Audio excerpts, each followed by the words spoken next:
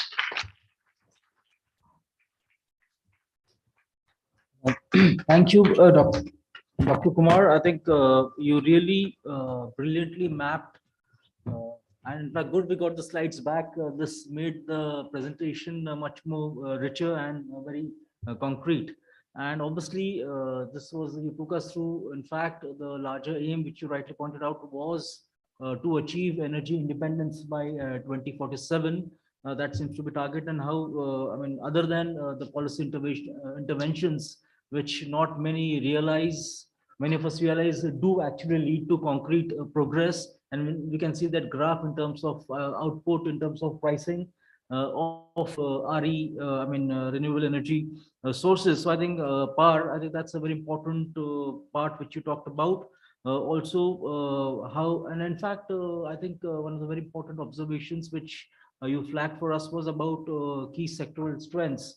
How India was, unlike other countries, was also abundant in renewable energy sources, and the very robust grid infrastructure which we have put in place over many years now. So thanks again for the wonderful presentation, and I'm sure we would have some questions, but let's have Mr. Unikrishnan first. So over to you, sir.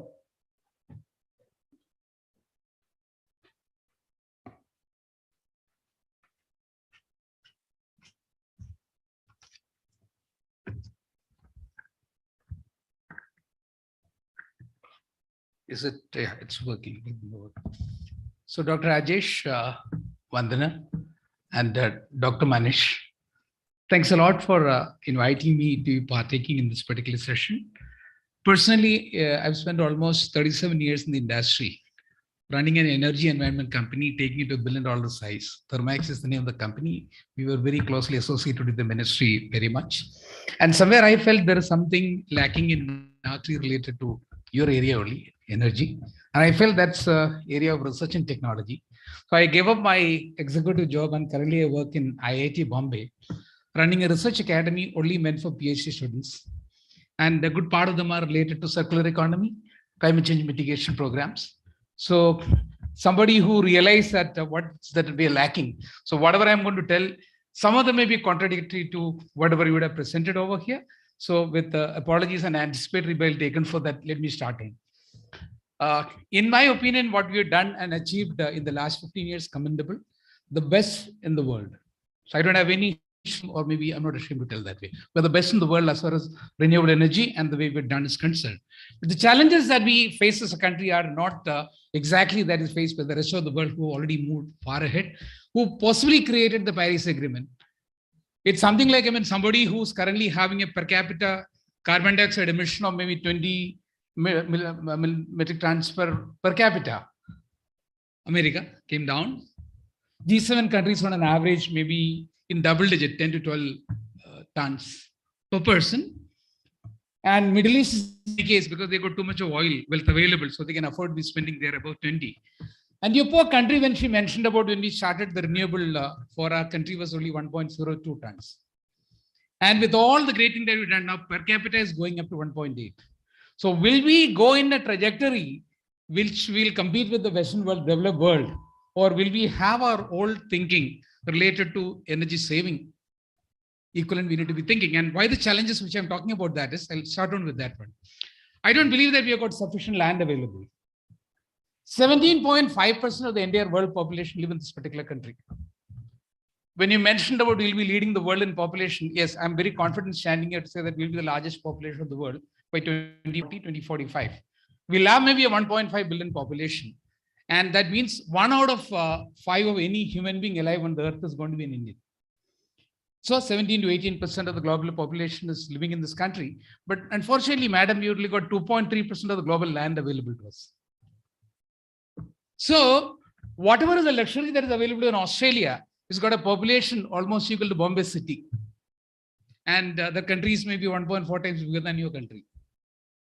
So what is consumed by somebody outside related to energy policy can't be so easily translated. What they're doing is a great job, but we need to be understanding the challenges that we are already facing.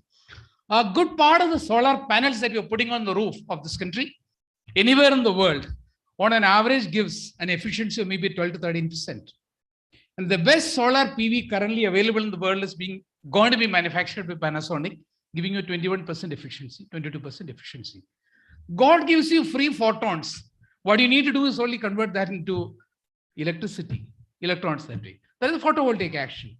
So any photovoltaic panel anywhere in the world installed today gives you an efficiency on an average 15% only, even the best in the world. Average I'm talking about. The newer ones, when you're going to be installing, maybe going to 20, 21%.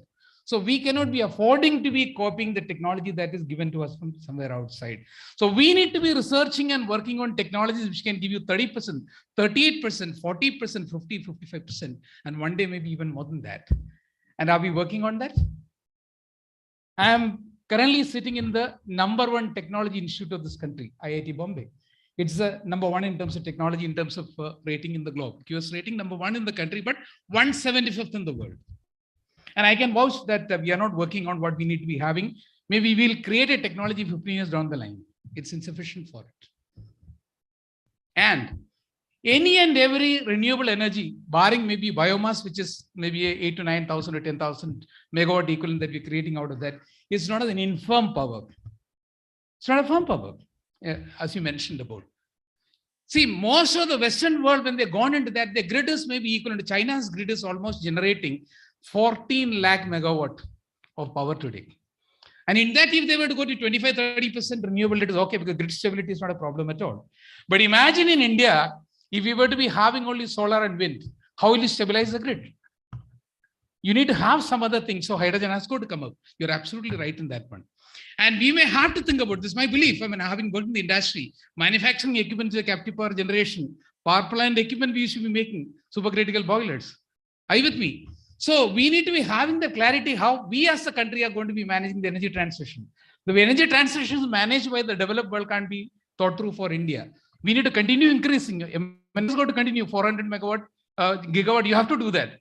But imagine that if we were to be having a per capita consumption of energy equivalent to the developed world, can you stop the aspiration of Indians? So G7 countries currently consume on an average 15,000 units of electricity per person per year. Shall I repeat it? 15,000 unit electricity per person is a G7 country's consumption. The aspiration of India is in any case to be like an American or like a German or maybe a developed world. Even if you are to be catching up with your main competitor, China, they have already crossed 4,000 units of electricity per person per year. And our country, madam, I'm right in telling, they're just about touching 1,000 units of electricity per person per year is our country's current consumption. So I cannot stop an Indian from consuming electricity for his own aspiration to be somebody. Energy is a currency for somebody to be having a good life. The Human Development Index will certainly depend upon the quantum of energy that we are able to pump into the society. Then only development will happen. So even if you are to develop up to the level of China per capita, then you're talking about 4 times more electricity to be created by this country. And we are adding further because I'm so happy that we are going to be an EV economy. Electric vehicles are going to take over and we should do that way. Why should we pollute this country? So we should be having electricity generated for it. I was just doing a back of the envelope calculation sitting over there while you're talking over here. On an average for an electric vehicle of the kind of, I'm talking about 4-wheeler, not the scooters I'm talking about currently. For the cars, it will be needing approximately a 30 to 40 kW of the batteries. Are you with me? So it will be normally running for 3 hours in India because traffic is not going to come down in India. So you'll be running it for 3 hours at least. So in my calculation right now, approximately a 45 to 90 gigawatt of electricity will be needed if at least maybe India were to have 500 million automobiles. 500 million means I'm talking about for every 100 population, 30 people will own car. And you want me to give you the number of America for 100 people, how many cars they have? 148. So they have more cars per person. So I'm not telling that Indians will become American. So our problem is humongous. And whatever we're doing, we need to be doubling up at a faster pace. And what we lack in that is money. I don't blame, I mean, where is the money going to come? I sit on the board of IPP, solar IPP, fairly large one.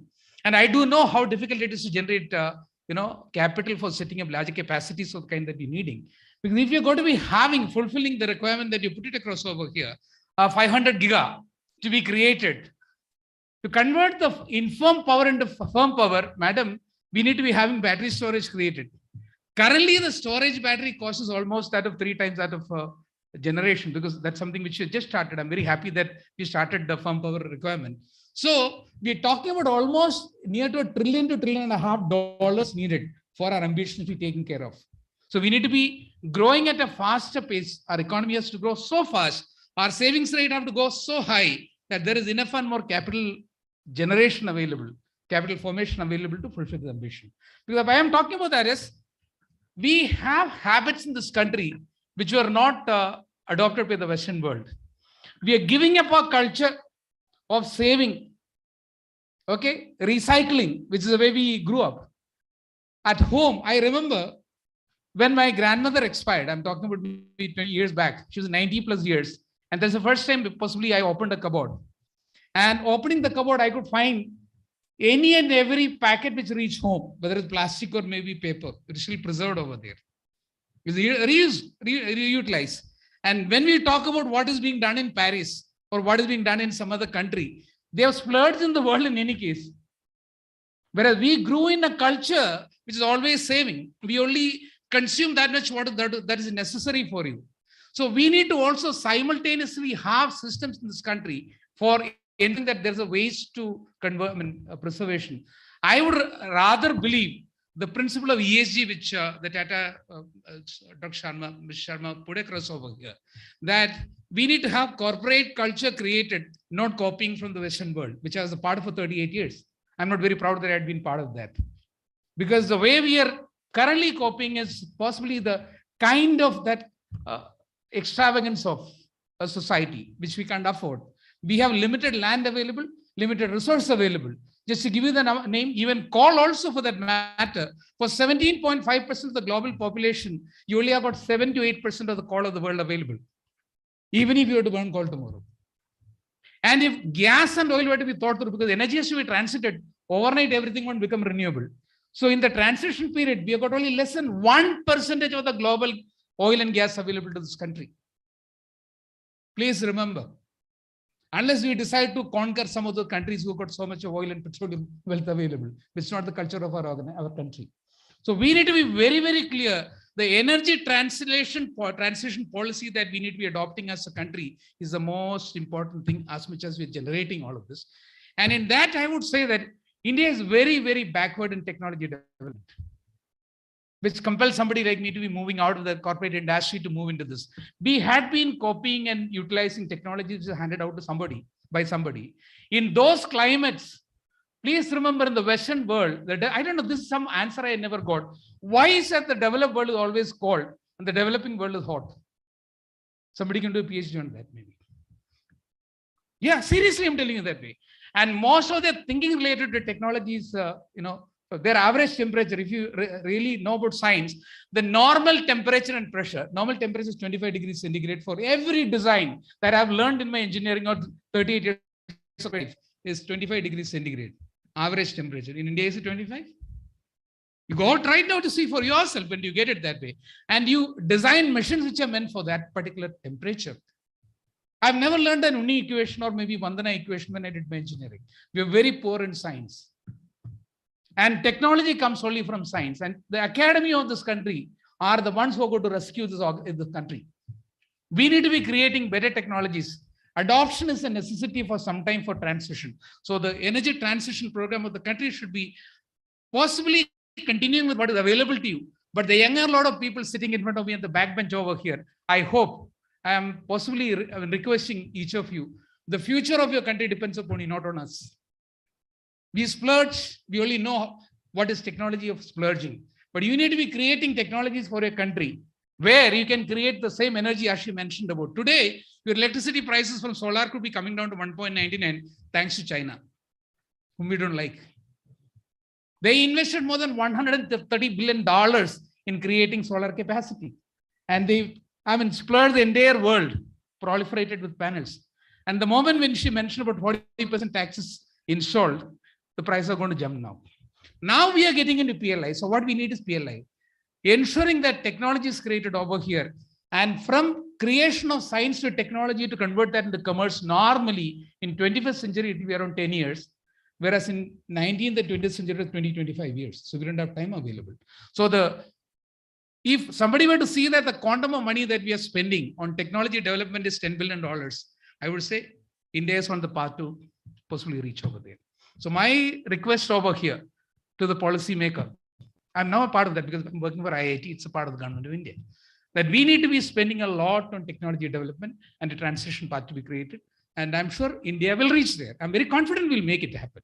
And thanks a lot once again for inviting me.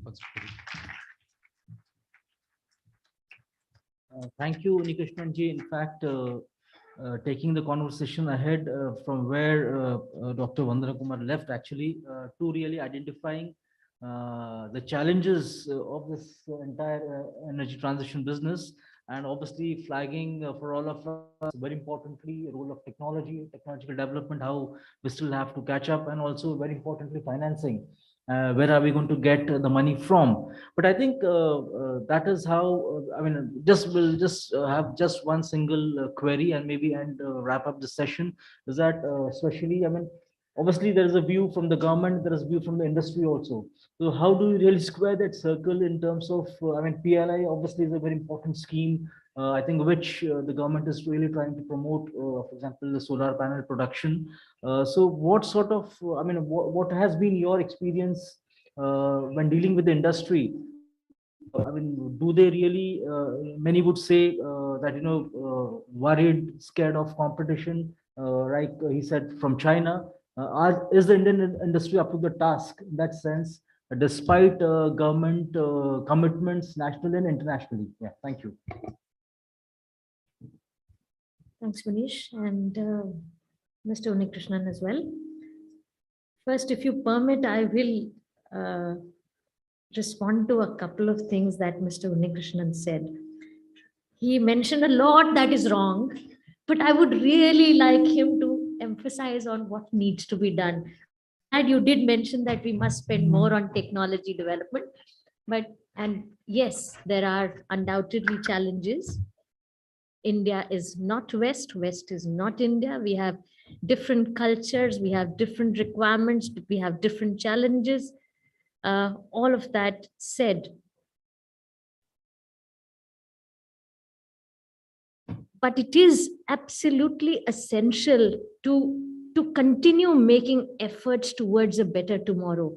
And that is what has been done. And that is what I was trying to emphasize in my presentation. And we are very proud of the developments that have been made in the space of RE.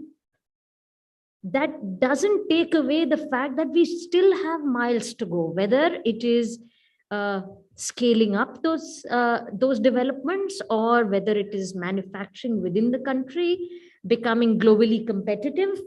Absolutely, all of that needs to be done.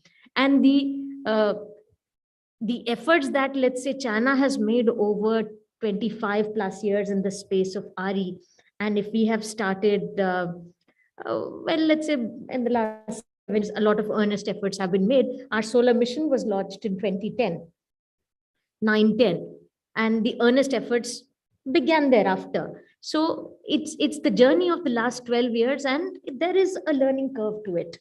You've been part of the industry, now you're part of the academia. Academia and R&D institutions will have a big role to play in the transition that we wish to see.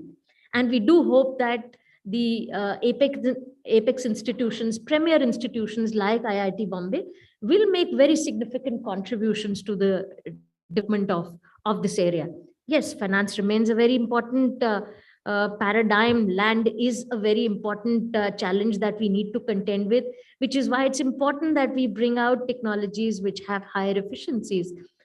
You said the efficiencies are in the range of 12 or so. Possibly there could be some other numbers in the range of maybe 19, 20. And now as we go forward, efficiencies will only improve. Now addressing Manish's question, is our industry up to it? If we look at the developments which have happened, investment of 5 lakh crore plus has come. And if we look at our RE space, there are two types of distinct industries which exist today. One is the developer industry. See, the first part is to establish those RE parks, which has been done. We have 50 plus gigawatts of solar installed capacity. We have about 40 gigawatts of wind, plus the other being biogas and small hydro. So if we look at these, the development has definitely happened. If we look at the wind space, we have industry players which have not only installed, but we are manufacturing approximately 75 to about 80% of wind turbines and other components in the country, and are exporting as well. So in that space, yes, the industry has done reasonably well. On solar space, yes, there are constraints. There, PLI, I didn't dwell much on that, but the PLI scheme that Dr. Dabare has alluded to is a scheme for module manufacturing in the country. And we hope that in the next about 4 years, roughly 3 to 4 years, we should have a 50 gigawatt capacity of module manufacturing in the country. The bids that we've had for these, there has been tremendous response. Industry is very sanguine about it. Hydrogen mission that I'm talking about, industry is very sanguine about it. Yes. There needs to be a level playing field, at least for some time, for the nascent industries. So that element we will have to take care of, at least for some time, for the nascent industries, for a fledgling industry that we have. But yes, industry is very keenly looking at these developments. They do want to come up, and I'm very hopeful that the next 4 to 5 years will see a lot of development in this area. Great, ma'am. Yeah, thank you. Let's wrap up the session by a formal vote of thanks to both Dr. Vandana Kumar and Shri M.S. Unikrishnan. In fact, both of them have really shared their experiences. And they really bring unique perspectives. One from the government, years of government, and one from, obviously from corporate sector, but now in the academia. So thank you so much for really your insightful presentations. So thank you. Thank you very much, Dr. Manish. Now, I would request Tanmay to please felicitate Dr. Vandana Kumar, the Joint Secretary, Renewable Energy, Government of India.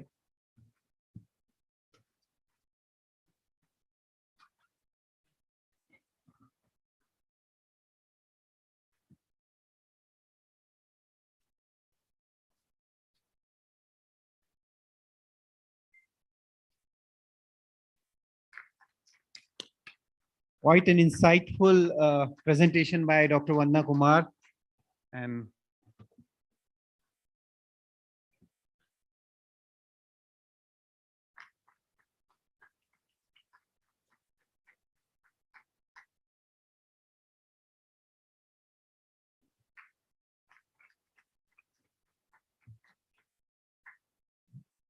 thank you very much, Tanmay.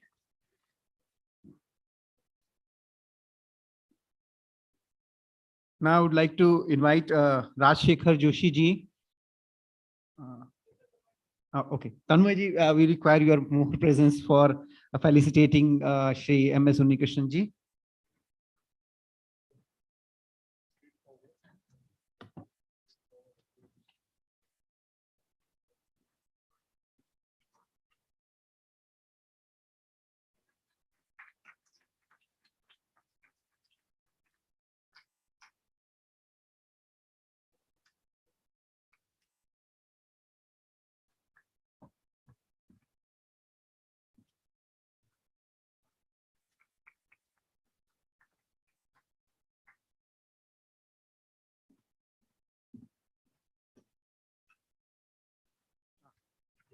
No, we'll have and felicitating Mr. Dr. Manish for a wonderful moderation of the session.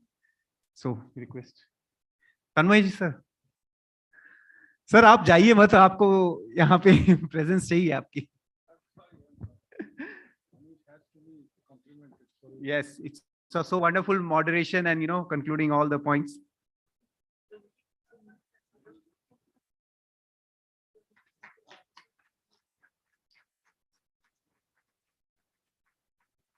Thank you. And these Rudraksh tree will grow everywhere. That's all the function.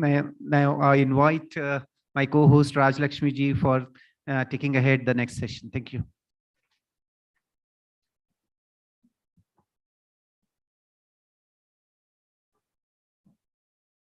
So now we move ahead with another interesting session, that is the economic impact and opportunities of sustainability. And this will be moderated by Shri Kapil Malhotra ji, who is a trade commissioner in Ontario Trade and Investment. And he has been working there since August 2018 and is responsible for generating new business leads and promoting Ontario's capabilities, fostering trade and investments, and promoting science and technology collaborations. So over to you, Kapil Malhotra ji, and yet another interesting session.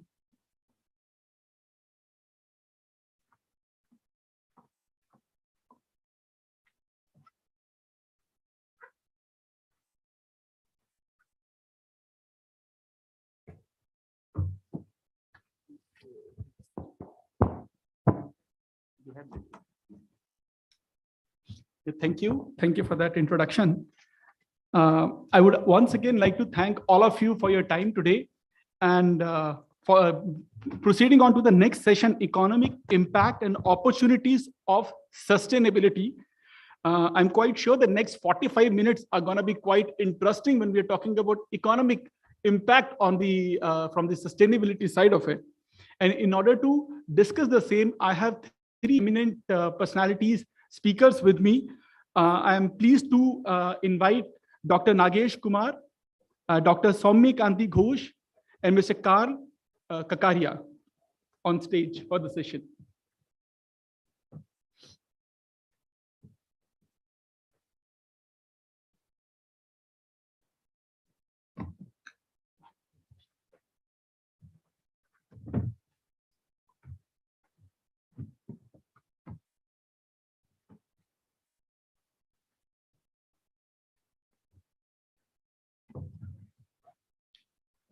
I know that we are running a bit late in our schedule, so I won't take a lot of time, and I'll start straight away with our first speaker for today, Dr. Nagesh Kumar, who is currently serving as a director and chief executive at Institute of Studies in Industrial Development.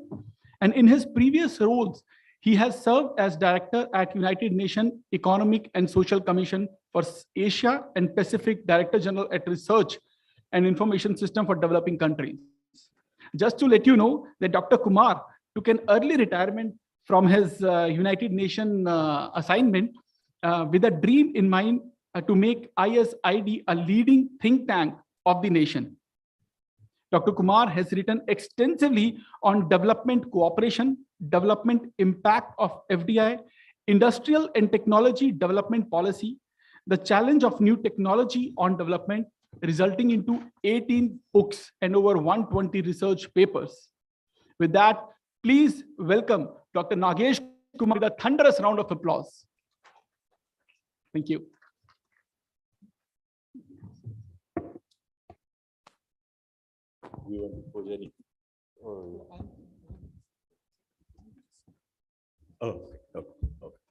Okay. Thank you, Mr. Moderator. It's a pleasure to be joining you at this Vivekananda Sustainability Summit. I think sustainability is a very important, very critical, I would say, agenda. And we have heard earlier presentations about what India is doing on the different aspects of sustainability. I want to just maybe by way of introduction, introduce you to, and many of you I'm sure are familiar with, the Sustainable Development Goals. These are 17 goals and 169 targets, which were adopted by leaders of 193 member states of United Nations in 2015, UN Sustainability Summit. And very briefly, why they are very important for a country like India. I think basically sustainable development goals seek to provide a life of dignity to all the citizens, leaving no one behind. Leaving no one behind is actually very important premise of sustainable development goals. And that makes it very critical, very important, very relevant for a country like India, where there are many inequalities.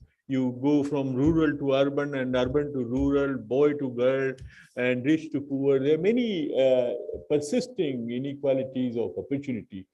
A kind of access to education a rural child has, and someone born in an urban area has, are vastly different. So they need to be bridged, and also the Sustainable Development Goals include so not only just no poverty, no hunger, education for everyone, health, good health for everyone, and gender equality and all other amenities of life to everyone, but also they show a path how you can get there.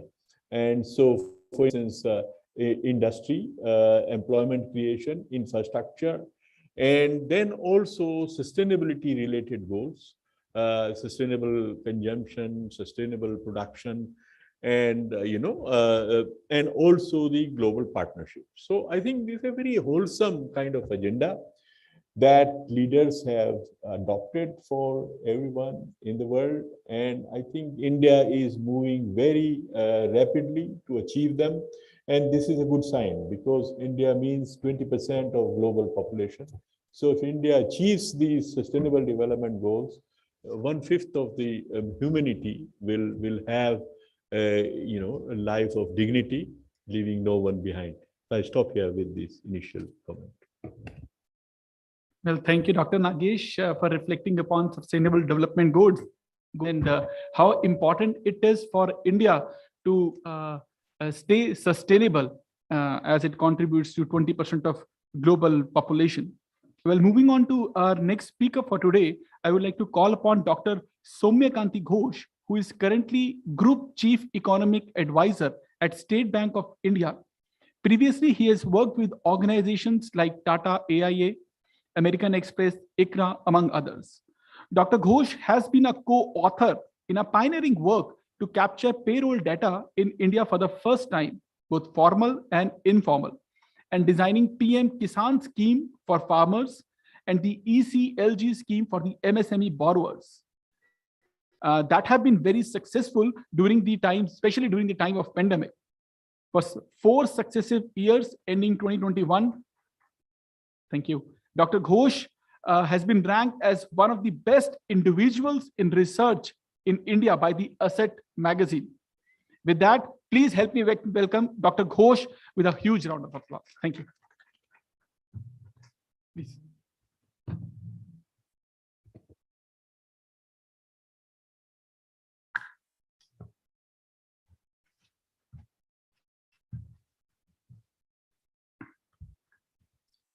Good afternoon, ladies and gentlemen. I think first I would like to convey my sincere thanks to the organizers, specifically Dr. Rajesh, for giving me the opportunity to speak today. And I think the topic is very interesting because today the idea of India resurgent and undergoing an unparalleled cultural renaissance could hardly be complete without the Saint Laureate of the nation, Swami Vivekananda, whose search for strength and purity of soul has found resting place in Vedanta. And I'll take a few minutes to just espouse his ideas, which is well known across the entire younger generation and all of us, but just a few little bit of ideas. As Swami Vivekananda kindled the fire of knowledge and wisdom in a comatose nation, we all remember what happened in the beginning of the 19th century, more than 100 years ago, making the diverse geographies globally aware of the vastness and richness of the unique cultural identity of India. The present circumstances where the world is actually rife with multiple fault lines, as all of us speak today, there is a geopolitical conflict straining the resources as well as the lives and livelihood of all the citizens. We can see that how the political conflict is playing upon countries, including the emerging economies, in terms of significant increase in energy cost. But this is also the time opportune to illuminate the world with a quest of reinventing India as the Vishwa Guru, anchoring by a knowledge-driven economy, which we have been trying consistently in the last 6 to 7 years, through building men and women of impeccable character and substance. So this is the background which I would like to illuminate a few points, and I'll take only 5 minutes of all of you. The summit and its key takeaways, I was actually going through a lot the interactions and the speeches which has been lined up. There has been multiple themes which is woven around lasting and uplifting sustainability of communities, challenges, and specifically the government as a key facilitator to establish India as an important player in the changing geopolitical space. What is important today is the resilience of the humankind in general. We have battled the pandemic that point to a silver lining, and it is the opportunities in the largest democracy today, which significantly outpaces the vulnerabilities in a unique Indian way. We need to capitalize on this resilient can-do attitude through innovations, which actually we have been trying to do a lot, that infuse the best of technology and economic jurisprudence with sustainability and climate goals, bringing greater good for the society at a large. Let me just give you some examples. I think the crisis always presents an opportunities. Most of the large companies have been born during the crisis. Uber is one of them. General Motors is one of them. Adobe Acrobat is one of them. Microsoft is one of them. All these countries were actually born during the crisis, beginning from 1908 and even during the 2009. So I think it is, and India also during the pandemic, if you look into the data in terms of digital transformation, in terms of the digital infrastructure, we faced a lot of challenges because we're a country with 130 crore population and 130 billion population, and it's imperative that given the ferocity of the COVID infection which we face, but I think we have used these challenges to upscale some of the opportunities in a significant manner, and this is exactly what we call today in terms of the impact of sustainability and the opportunities of sustainability in the current context. Many of the decisions ultimately shaping the next few decades will in all probability be made in the next few years. So we must now act to seize not only the economic, but also the social and environmental benefits of sustainable resilient growth aimed at transforming the daily lives of billions. Focusing on the structural transformation in select key economic systems, energy, for example, water, food and land use, cities and industry should provide the greatest potential for growth and the greatest possibility to reduce the risk of climate change.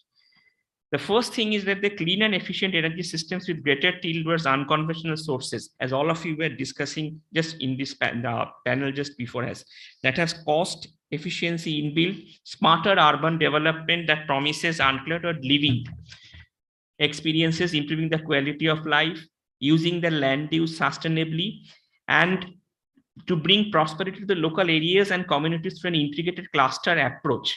An example of this cluster approach is recently the Delhi-Mumbai freight corridor, which promises to transform the local economies, and also the proposed Ganges River corridor, which has been announced in the budget, that seeks to redesigning farming in the most fertile area of the river basin for thousands of kilometers.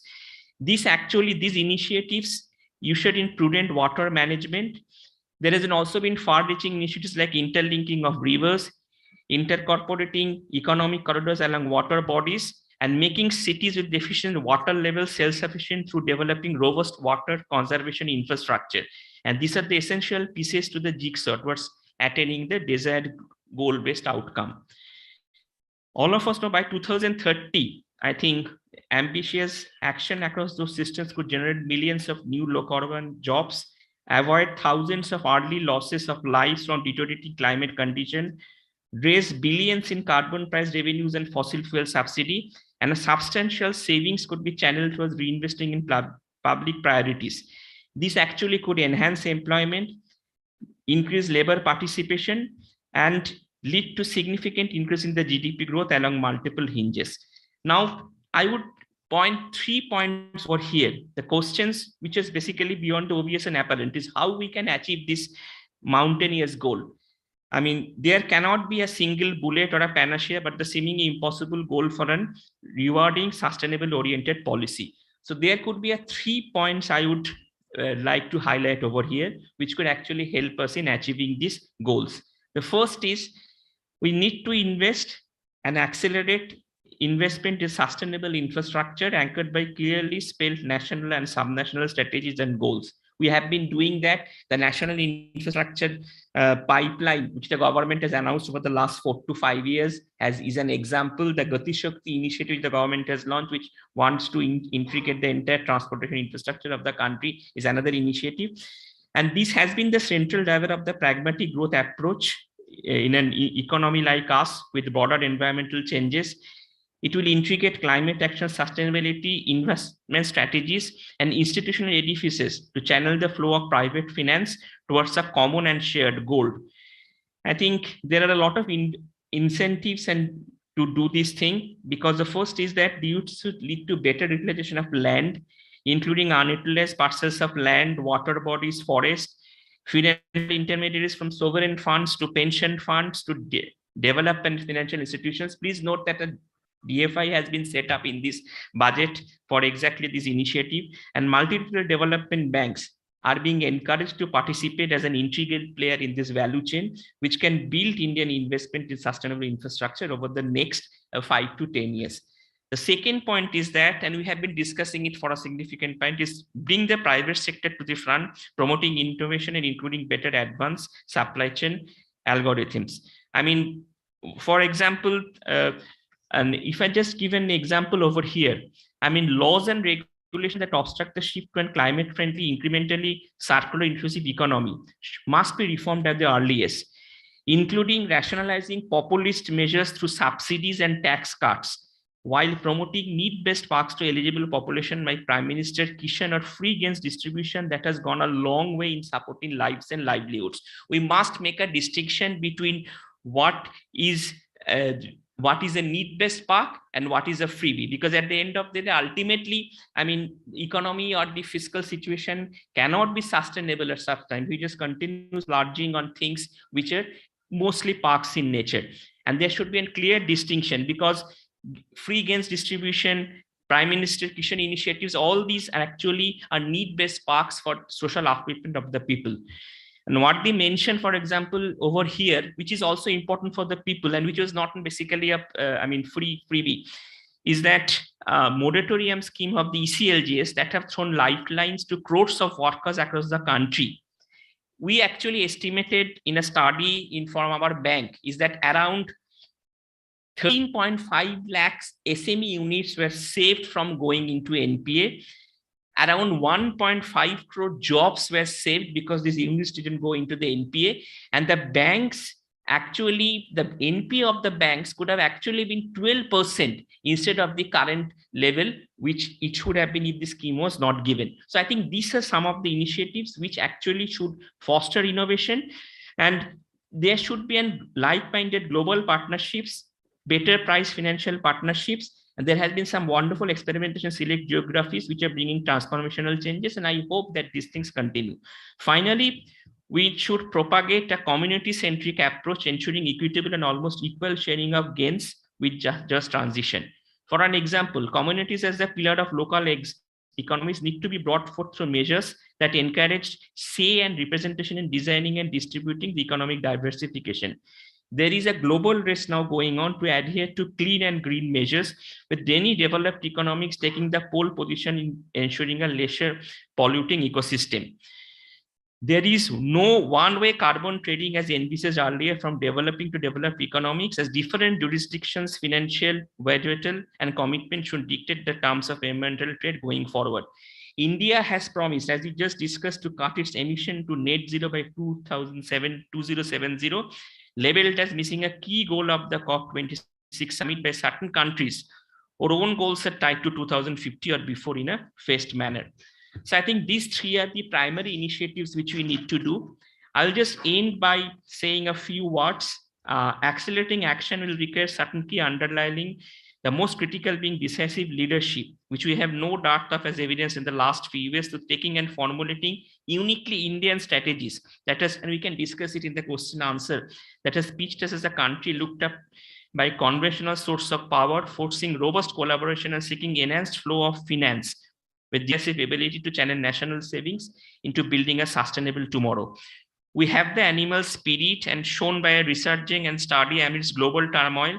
Capital market, there has been a lot of behavioral changes also in the last 2 years in the Indian financial markets. One of the example has been the significant retail participation and household savings flowing into the financial markets, and that could be one of the big reasons for these funds being properly used for infrastructural purposes. I do not see any reason why this success cannot be replicated in achieving a sound and sustainable future with equity and opportunity for all. So let me end by saying the times ahead are exciting and full of unforeseen opportunities that can propel us to the Vishwaguru status in true and earnest spirits. The transition to a sustainable tomorrow is already underway. We just need to make it more collaborative, incrementally first-paced, and more inclusive with wholehearted participation from all. The time to act is now, and I do believe that this dream is just around the corner. Thank you all for patiently listening to me. Jai Hind.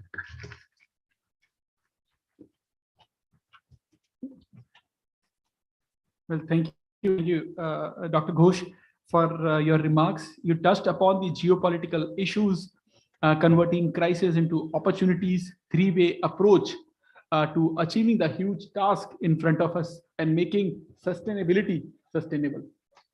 We'll touch more upon on the same in the question and answer round, like the discussion when will follow. But before that, I would like to call upon our last panelist for the session, Mr. Karl Karkaria, who heads Environmental, Social and Governance Research Effort at Inam Asset Management.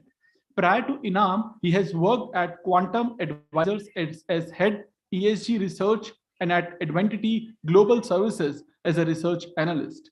He has worked in sectors ranging from financials, consumer staple material, auto, electrical utilities.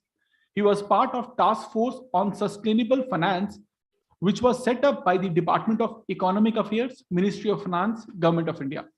The term reference of the task force includes defining the framework for sustainable finance in India, establishing the pillars of sustainable finance roadmap, suggesting draft taxonomy of sustainable activities and framework of risk assessment in the financial sector. Thank you. With that, please, I would like to call upon Mr. Karl for his remarks. Thank you.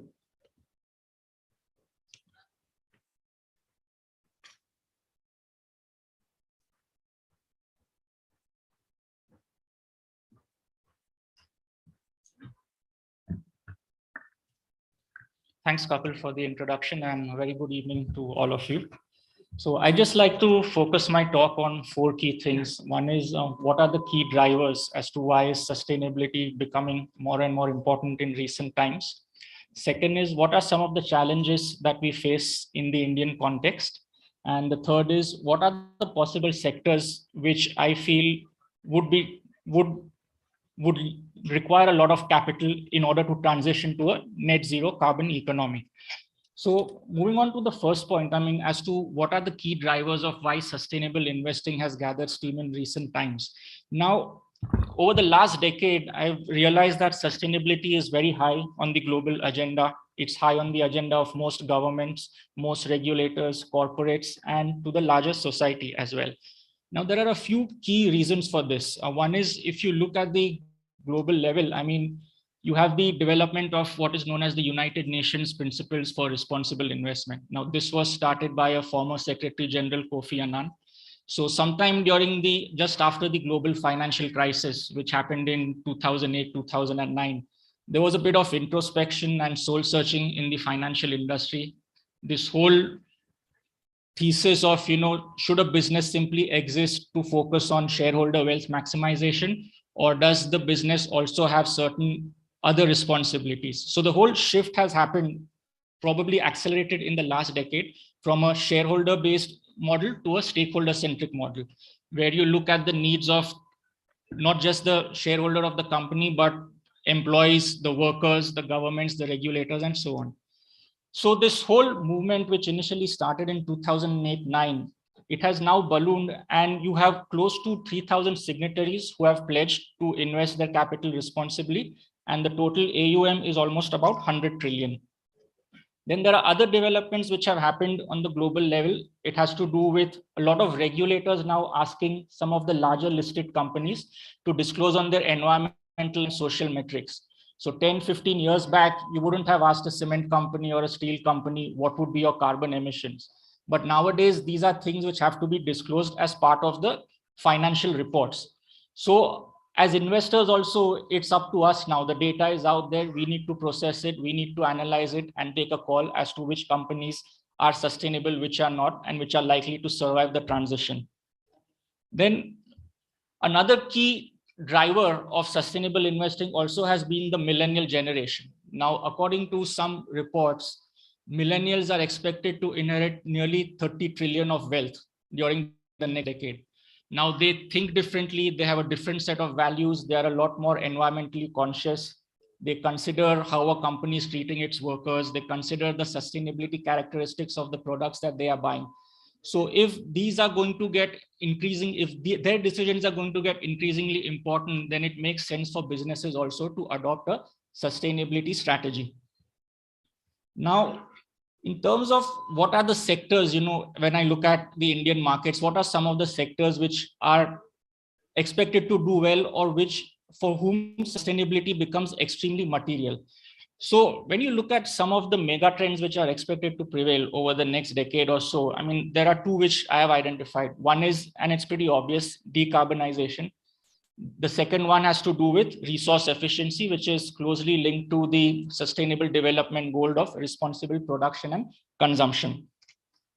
Now, when you talk of resource efficiency, some of the sectors which I expect to do really well are agriculture. Now, it has been mentioned in previous sessions also that India has about 16 to 17% of the population of the world, but only 2.5% of the land. So how do we feed this large population?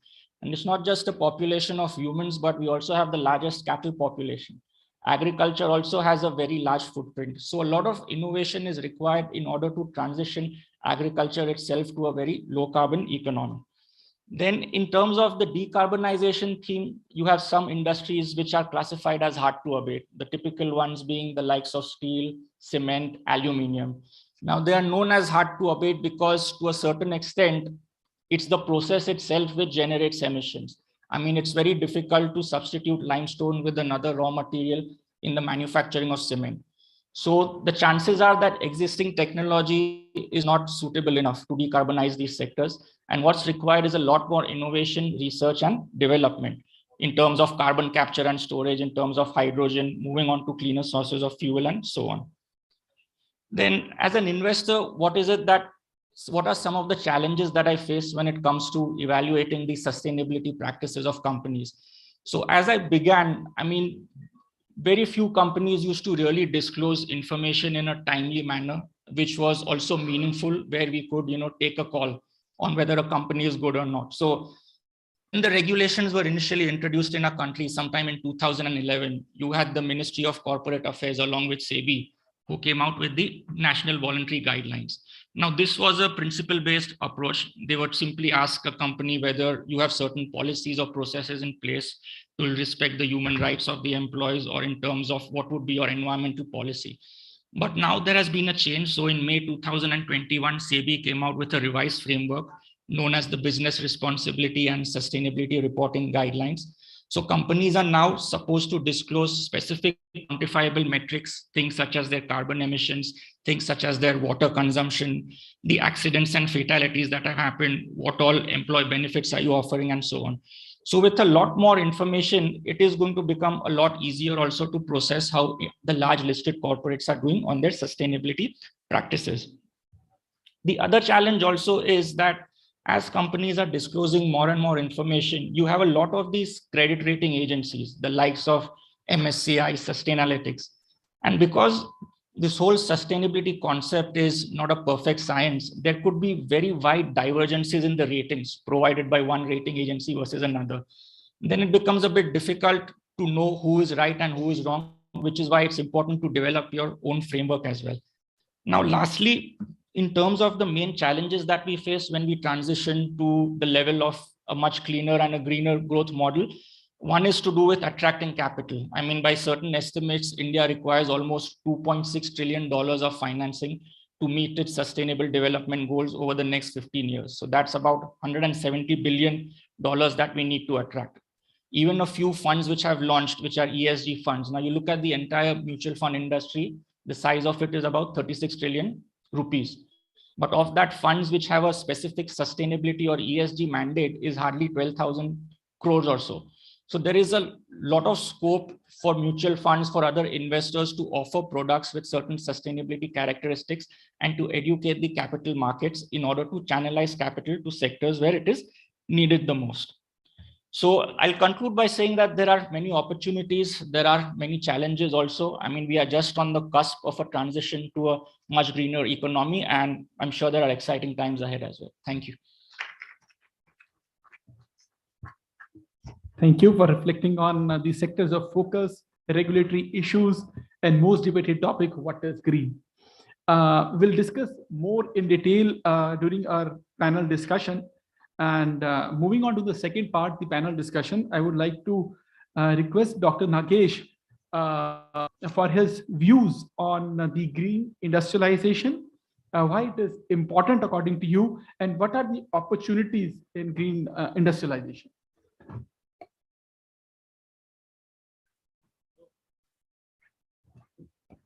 All right. Well, thank you for the question. I think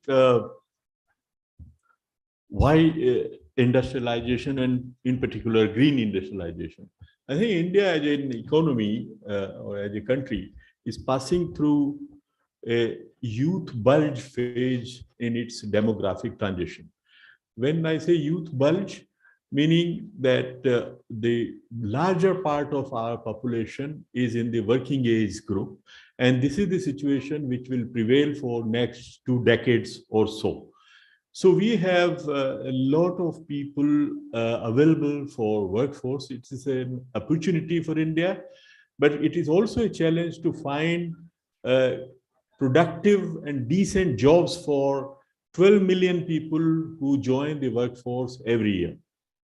And if we don't find good jobs for them, they become part of the informal sector, subsistence economy. And, so that is where the poverty, the persistence of poverty remains a big challenge for the governments.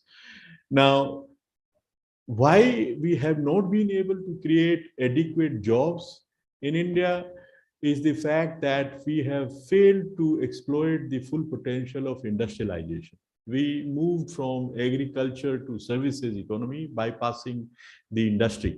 So the share of manufacturing in India remains around 15%. For last 30 years, it's been around there.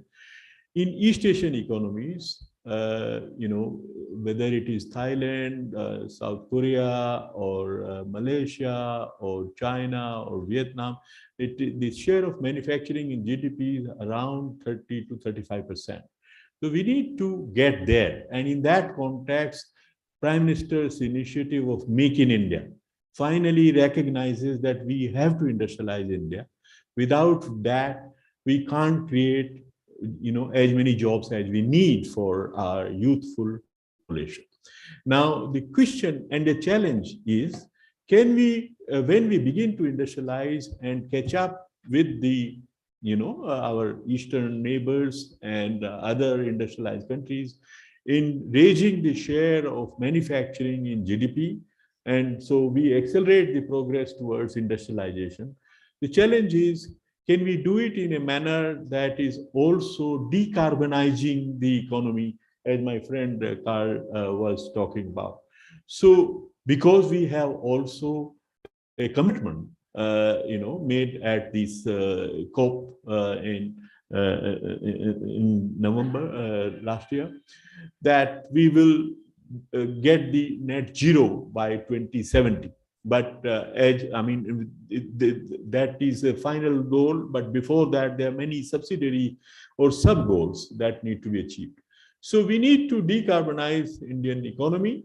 And so when we accelerate progress towards industrialization and manufacturing sector, we need to find ways to get there in a much more sustainable, much more eco-friendly manner.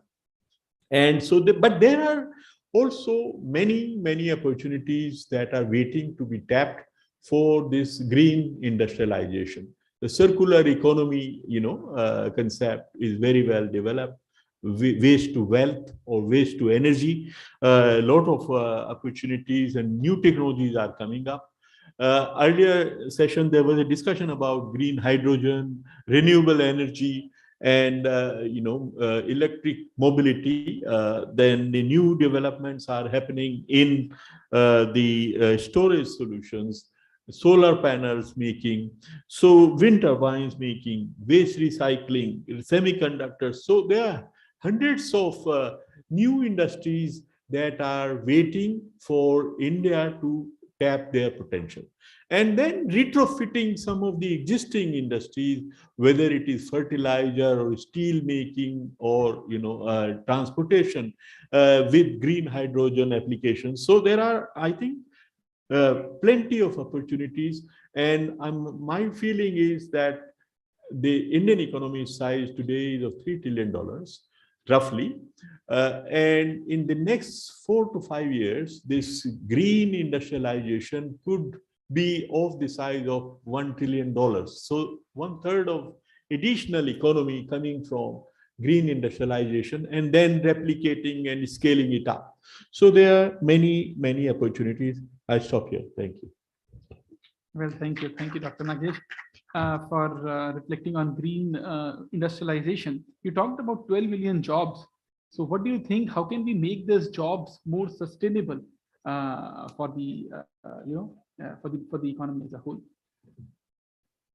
Yeah, I think it's a good question. So when the green industrialization begins to happen, the jobs that will be created in that process will be much more sustainable than the jobs which are created in the traditional economies, and much more sustainable, but also much more in numbers, because this is an additional economy that's being added to our existing economy. And so they will be adding to what we are anyway doing in services and agricultural and all. And so, for instance, just to give you an example, circular economy holds so much of potential. Some 40 years ago, India adopted a small change in the law, which was because we were dependent upon imported pulp for making paper. And so the government thought that we should encourage, recycling of paper. So there was a law that all paper mills have to consume 50 or 30% of the raw material should be, recycled, the waste paper. And then if they do that, they got some concessions in excise duties. So that created a huge industry of waste collection. And, so there are hundreds of thousands of people go from home to home collecting waste paper, bring it to the aggregators take them to the mills. So this has created, job opportunities for, hundreds of thousands of people. So there are many such opportunities. With the small tinkering of the laws, you create an incentive system for recycling, and the circular economy I was talking about, begins to take shape. And in that process, you create many millions of sustainable, inclusive jobs, decent jobs, which we could feed people. And if we create jobs, then there is no need for feeding the people through, cash transfers and all that, because that is a way of creating perpetually, sort of dependent people, rather than giving them a job which sustains their livelihoods. Thank you. Thank you, Dr. Nagesh. It was really enlightening to know how small change can create this huge ripple effect, which can create the sustainable jobs for at a wholesale level. My next question is directed towards Dr. Ghosh. Dr. Ghosh, you talked about geopolitical issues, which has cast a spell on sustainability. So where do you see the opportunities, and what is stand of India on the same?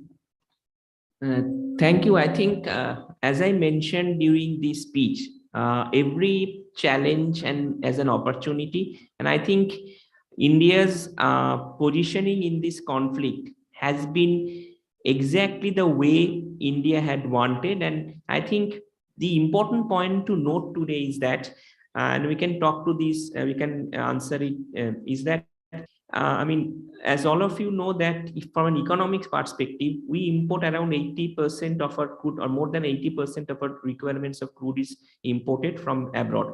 We have been trying our best to get some sort of self-sufficiency in energy. The movement towards these initiatives which we just discussed in the previous panel are one of the important points. But the important point is that we actually pay a lot for the foreign exchange in dollars, and dollar has been an international currency. The interesting point to note is that in economic parlance, I mean, when a country pays more for its imports rather than for its exports, it is called a current account deficit country, and India, like most emerging economies, is also a current account deficit country. But do you know that the US current account deficit is 23 times higher than India for a single quarter? So by that logic, that the dollar still remains the reserve currency. There has been several reasons for it. In 1950, I mean, I'll not get into the details of that economics. We had a first system when it was tied to gold, then that system collapsed. Then after that, we have a system system whereby the US runs the largest current account deficit. And the argument given is that every country needs that dollars, and therefore the US has to run on current account deficit.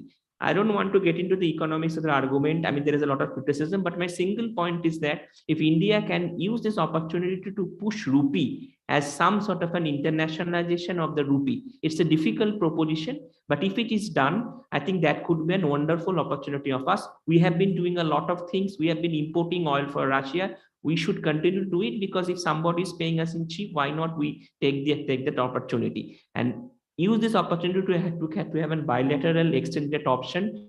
We had this system in the past, I think earlier in the defense payments, and the time has now come to streamline all the energy payments. For example, India, the BRICS group of countries, within that BRICS group of countries, Russia, India, and China, which I call the RIC group of countries, commands 22% of the global GDP and 16% of the global foreign exchange reserves. So if India can get into some sort of an exchange rate mechanism whereby it needs to pay in own rupee resources, I think that will save foreign exchange resources, and that will also give us a lot of opportunity in this way. Please note that India has already had payment infrastructure. India has the best payment infrastructure today. We have an UPI transactions. We are going towards this ONDC platform, which will bring up a system of disruptions, which could be see never before opportunities for our MSME sectors. And finally, the most important thing is that we have a RuPay system. In 2017, the RuPay had 17% market share. Today, the RuPay has 60% market share, and it is now, the structure is now available in 196 countries. So when we have the structure at the background, there is no reason that why you should not push off the rupee as a currency of international transaction, whatever scale may be. But I think that will hope in the future, because people have more trust in India. India is the largest democracy, and there is no reason why we should not take advantage of that. Thank you. Thank you, Dr. Ghosh. It's really amazing to know how geopolitical issue could spark the paradigm shift towards self-sustainability and that push, which was very much needed for a very long time. So my next question is rooted to Carl. Carl, you talked about the key sectors of focus, which are gaining more and more traction. So what, according to you, are the key drivers leading towards the growth of sustainability and responsible investing in recent times? See, so there are three main drivers. I mean, in my initial comments, I spoke about the fact that there's a regulatory driver. A lot of parliaments the world over are making decisions and asking companies to report on their environmental and social metrics. So you have the task force on climate related financial disclosures. So every large European company needs to disclose on various categories on things such as the environment, on their governance, on their risk metrics, and how exactly is their entire business strategy being positioned to transition to a low carbon economy. Now, in India, you have SEBI, which recently came out with what is known as the Business Responsibility and Sustainability Reporting Framework. Now, that has been made mandatory for the top 1,000 companies. Now, if you're beyond the top 1,000, you can publish it on a voluntary basis. But if a lot of global capital which comes into India wants to invest in companies which they classify as sustainability, then this is an incentive for other companies, some of the smaller companies. At the moment, when you look at the Indian listed corporates, it's mostly the large ones who have mature systems and processes. Then if you go to the MSME sector, they may require a lot of handholding. They may require the right level of education, the amount of capital investment in technology, R&D for them to transition to a much cleaner pathway. So for India to attract this capital, while regulations are there, they are not enough. As consumers also, we may start to change our own habits. We ourselves will now have to start demanding that, can you make an AC which is more energy efficient? So you have certain regulations over there also as well. So when you're buying a fan, when you're buying an AC, you see all these star ratings. Now, if consumers themselves, start asking the manufacturers themselves that I want a 5-star rated AC because it's one of the most efficient and its carbon emission is the least, then that itself will give an incentive to companies to kind of invest in that. Although the price initially may be high, but with use and with scale or with economies of scale, with PLI also coming in, you would expect all these unit costs to fall down. So regulation is definitely a main driver. And the second one is, see, the fact is, if you are in a sector such as, let's say, thermal power generation, steel manufacturing, cement, there is a very real risk that your carbon emissions will start being taxed. So countries have done it globally. So Europe has come out with some sort of tax on emissions beyond a certain level. So if you want to prepare yourself against adverse regulation, then it makes sense for you to transition and make sure that even though you're in a very high carbon intensive sector, at least you're better than your peers. Because it could be that the initial regulations may not just tax the total carbon emissions, they may simply tax any emissions beyond the average of what a particular sector is. So if you're a cement company, you manufacture 1 ton of cement and you emit, let's say, 400 kilograms of carbon emissions. Whereas the government comes out with a regulation and says that any cement company which has an emission of more than 500, they will be taxed at a certain rate. So then it makes you also competitive. So these are the two key drivers, I feel: regulations plus materiality, which will ensure that companies have to transition to a much sustainable growth model. Thank you, Carl, for reflecting on the key drivers. And I think with that, we have come to an end to the session. And once again, like to thank all these speakers for the enlightening discussion and bringing in so many different perspectives. We'll now take a 15 minutes tea break and would reassemble after 15 minutes. Before that, we'll just facilitate our speakers. Thank you. Such an impactful talk, really. So I now invite Advocate Anup Bose to kindly felicitate our speaker, Sri Soumya Kanti Ghosh ji.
I request Anil Gargji to kindly felicitate Sri Karl Karkaria.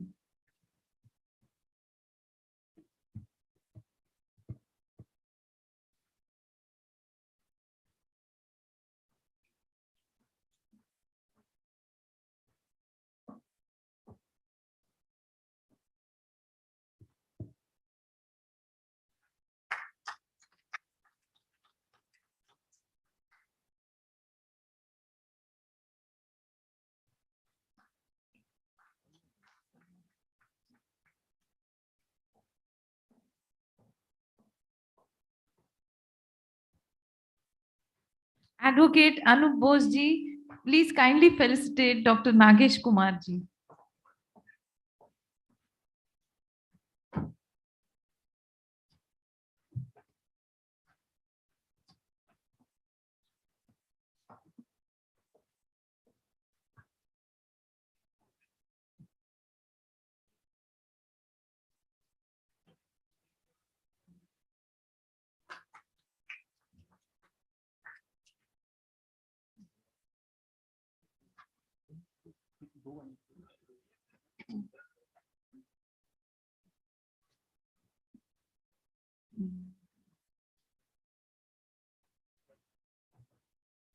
I request Sri Anil Gargji to kindly felicitate Sri Kapil Malhotra ji.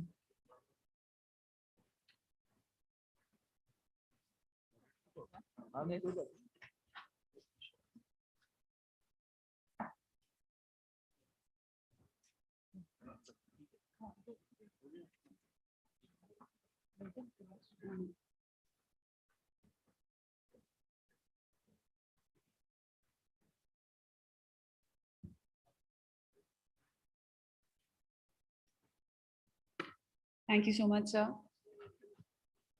And finally, before we proceed to session 5, it's a tea and coffee break. We break for 15 minutes and would love to see you back again for session number 5. Thank you.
Artificial intelligence is rapidly changing the way we learn and teach, and the way we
Arise, awake, and stop, not till the goal is reached.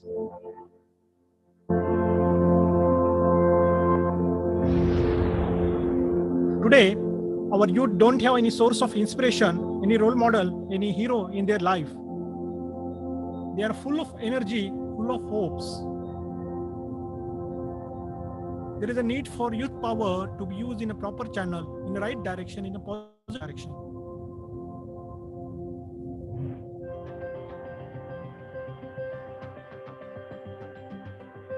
T-shirts and social media are two strong mediums to connect to the youth. We want to bring these two together to connect the young generation with Vivekananda's vision and mission. I came to know about the Vivekananda Youth Connect through a friend. I was very intrigued and I wanted to learn more about it. His words and his works are very inspirational. The idea is to take the Vivekananda's message to the whole world. Buy a Vivekananda t-shirt, wear it, take a pic and upload it on Facebook and Twitter. When I uploaded a picture of this t-shirt on my social networking website, it gathered a lot of likes.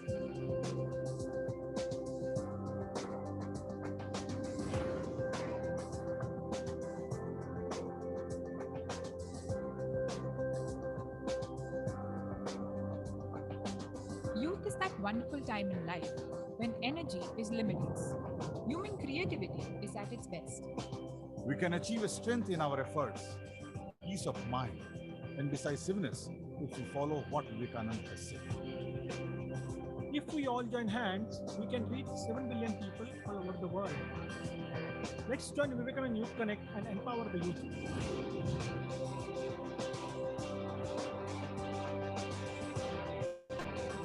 The earth is enjoyed by heroes. Be a hero. Always say, I have no fear. The moment you fear, you are nobody. It is fear that is the greatest of all superstitions.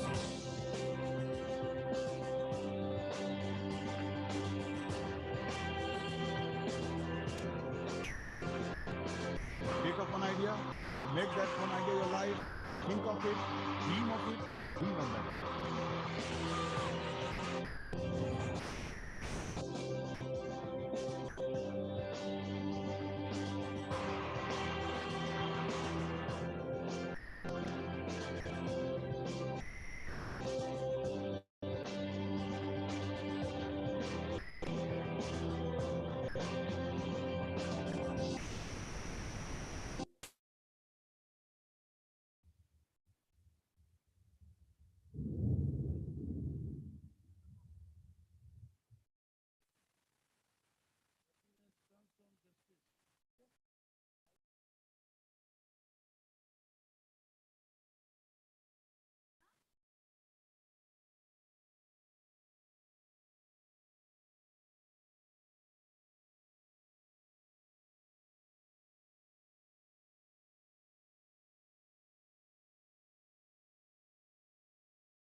La la la la la la la la la la la la la la la la la. This very body is soil. My body, your body, everybody is just soil body.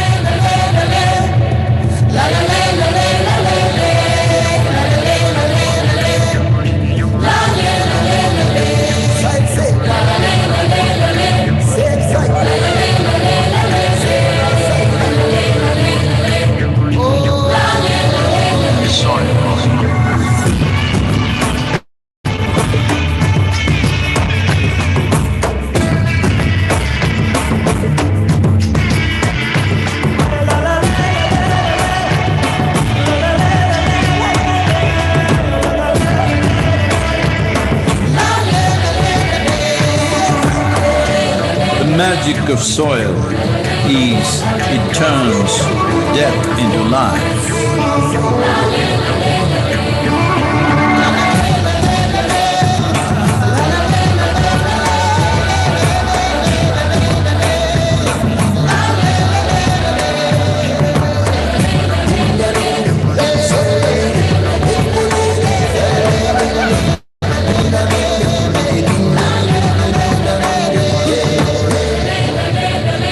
Depleted soils will not quench the fire of hunger. Unquenched hunger can burn the very world. This is a generational responsibility. Save soil. Let's make it happen.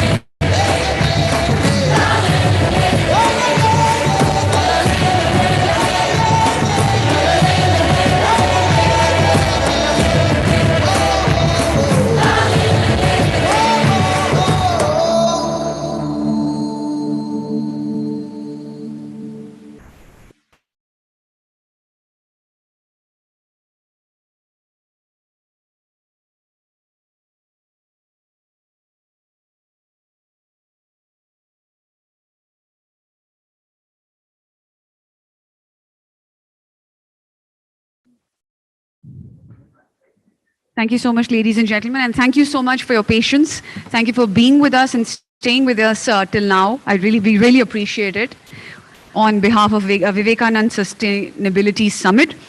And proceeding ahead, we proceed to session number 5, where the discussion is going to be about, the topic is clean water and sanitation, a profound challenge.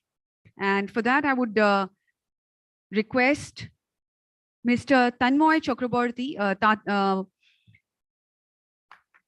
a huge round of applause for Mr. Tanmoy Chakraborty, who heads the Government Affairs Offices for Tata Sons. Can I have a huge round of applause for our esteemed moderator?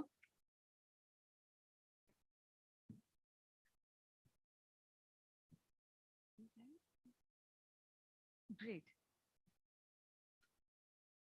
So would request you to further take it from here, sir. Thank you very much. Thank you. A very good afternoon to all. And we are now in the session of water and sanitation. Firstly, I must compliment all the people who are in the hall for your resilience and patience to have withstood the post-lunch as well as the post-tea to be here in the hall. So firstly, my compliments to the audience to stay back. Secondly, we are discussing a very serious topic, which is a part of climate change and its impact on humanity and the earth.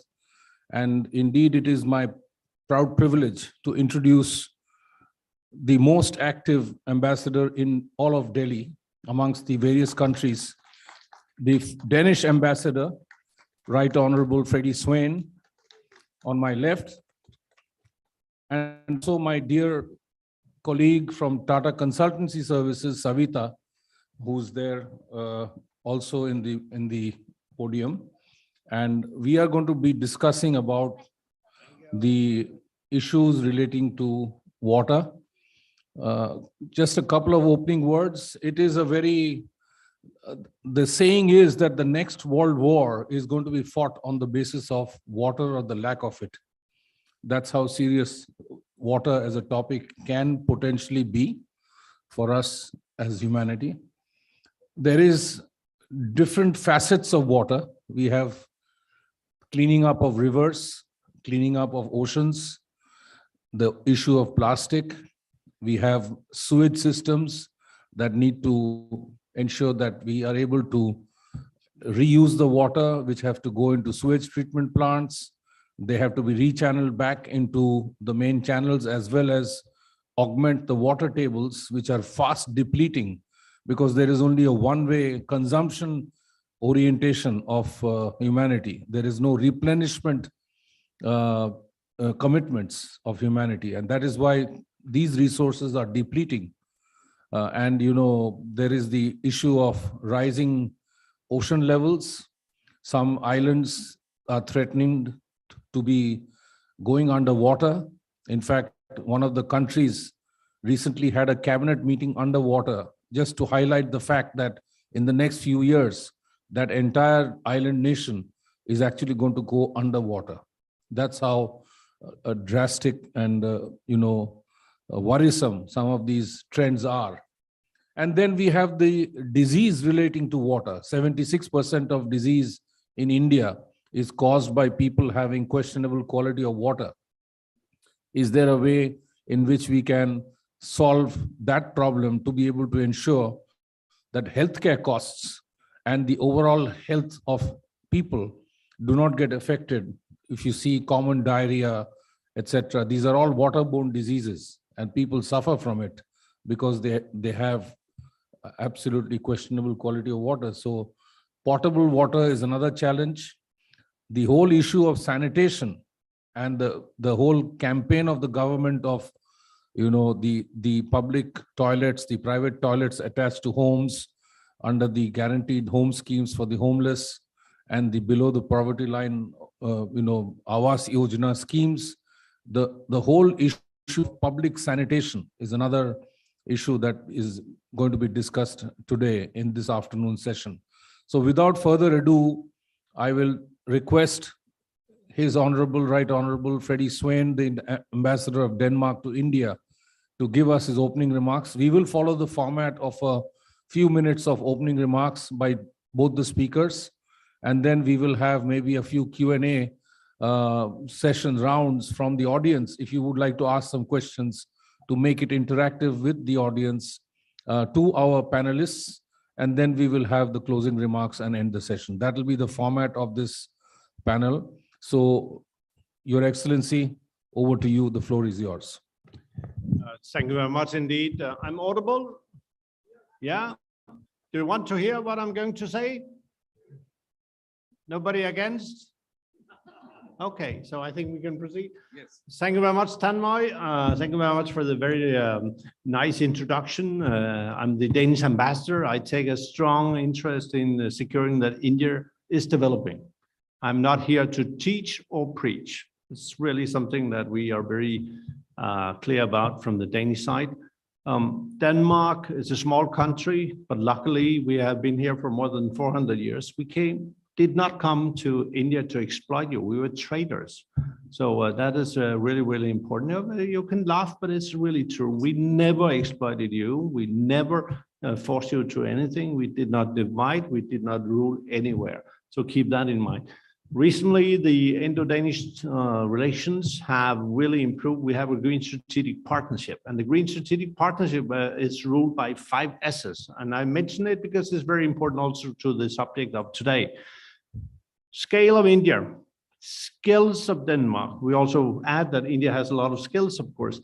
Then speed. We need really to work on a lot of issues, including water, in order to meet the sustainable development goals for the climate related and livelihood as such.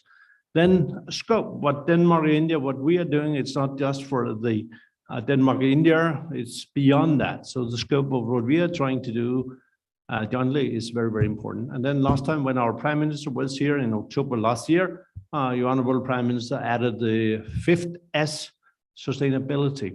So whatever we are doing with India is guided by these 5 S's.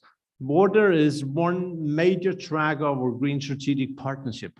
Why? Because Denmark is a small country. We are surrounded by sea. Our coastal line is in fact longer than the coastal line of India. Of course, we are not that big, but we have many islands and so forth. All the water consumption in Denmark comes from the underground. So we do not do desalination, we do not whatever kind of technologies, we only take the water from the underground. And that explains a little bit how important it is to preserve your water resources. Of course, it's a God gift. We all talk about Mother Earth, Ma, and the water being the, let's say, the stream of life, and it's so true and so forth.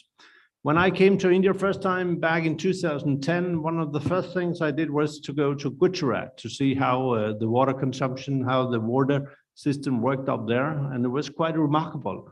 But what was not so remarkable was the what we call non-revenue water. There was hardly any place in Gujarat and across India, because we looked into it, where the non-revenue water, which is water that is being pumped into the distribution system, that the non-revenue water was less than 50%, 50%. It's remarkable, but it's also a challenge, and of course, something that you have to deal with. So we decided to bring in our skills. In Denmark, the water, non-revenue water is 4 to 5%, 4 to 5%. And then you can say, okay, Denmark is small, we only have a population of 6 million, but that's true. But the way in which you tackle the water challenge is not different, whether you live in India or in Denmark. I was born in a small island. We were surrounded by dikes because the water level was higher than the land.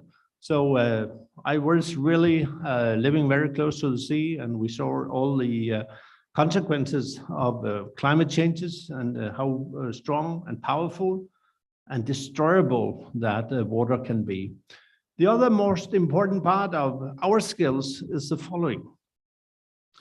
Water consumption is important, and you can measure it in many, many ways. In Denmark, the price of water is extremely high, one of the highest in the world. But it's not only the water we consume, we use smart meters. I can't drink a liter of water, I can't feed my cattle if I live in a farm without my water consumption being measured.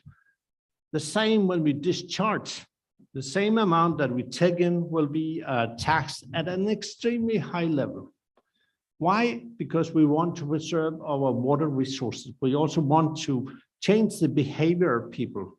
So in that context, whatever comes in has to go out, but we tax it really at a high level. And that's the only way we can do it. So the consequence of that, ladies and gentlemen, that is that the consumption per capita, per individual in Denmark, since the beginning of the 1980s, has come down to with almost 50%. 50%. So in 1980, when I was a young, handsome guy, the water consumption that I was part of was almost 50% higher than it is today. And then I say, okay, we share our skills with India, and of course it can be done, and it has to be done. And can you save water? Can you handle the water issue? Of course you can. And that's something that we would like really to work with the Indians on, to secure that it's not about Jal Jeevan mission, bringing water out, it's also about raising the awareness. Water is the only substance that cannot be substituted. Whatever expert, whatever good people in Tata across the world, the researchers and so forth, they can't reinvent water. We have the water. It's a gift from nature, so let's treat it nicely and with full respect for the future generations. They have the same rights to have good, high quality water, but it takes a kind of mix of behavioral changes. And you can do that with sticks, tax, and tax is an investment in your society. You might not like it here in India, but when I pay my tax in Denmark, I pay it happily because it's an investment in my society. It's not just for me, I'm also helping my future generation. And the other part is, of course, incentives. So if you can save water, you will get kind of deduction. You will be also, as a company, you'll be given special incentives and so forth and schemes. So gentlemen, ladies and gentlemen, that's the way. And I think I already spoke for too long, but it's not about, it can't be changed. It has to be changed. And we all have, what I always want to say, an individual responsibility. It's not just for the governments or Tata or whatever. It's for you and me to secure that we save water, we spend water resources in a diligent and smart way. Can be done, should be done, can be happen here, can be happen everywhere in the world. So don't drink too much of plastic, fantastic water. I have no taste for waste. Ladies and gentlemen, thank you very much. Thank you, Your Excellency. That was very crisp. And I think the biggest takeaway from what you said was that one has to respect that water is a perishable resource. And the way to do it in your country as a model is that you've made it precious by taxing it. And then the whole consequent outcome of that whole exercise was that the net per capita consumption came down because people respected that for every liter that they consumed and every liter that they discharged, there would be a money element attached to it. And I think it's a creation of an environment of where water is not a free resource. In India, we have to go a long way to change the mindset to be able to have people respect water. Politicians basically are wary of touching this because it's a very sensitive topic. But at the same time, one has to become pragmatic about the fact that it is a limited resource and it needs to be conserved. The fact that with the sea all around Denmark, the fact that you don't tap a single liter of water by desalination and you tap all the water through fresh groundwater that you recharge, and you, as a result of you're respecting the groundwater table, that you have enough of it itself is a regime that I think we all need to kind of take cognizance of, that it can actually be done in a country. We also in India have 2/3 of our coastline and seas, and yet we have also lots of rivers. There's plenty of rainfall. So there's adequate opportunity for us to recharge our groundwater tables, but it requires discipline. It requires not the kind of rampant usage or the misuse of water. For example, in the city where I was born, every evening there is a complete system of distribution of river water when the tide goes high, and endlessly the water keeps pouring from the drains and the hydrants all over the city. Most of that water is actually going back into the drains. So there should be some ways to use technology to meter water, to be able to bring about a regime. And I think that's what His Excellency brought out.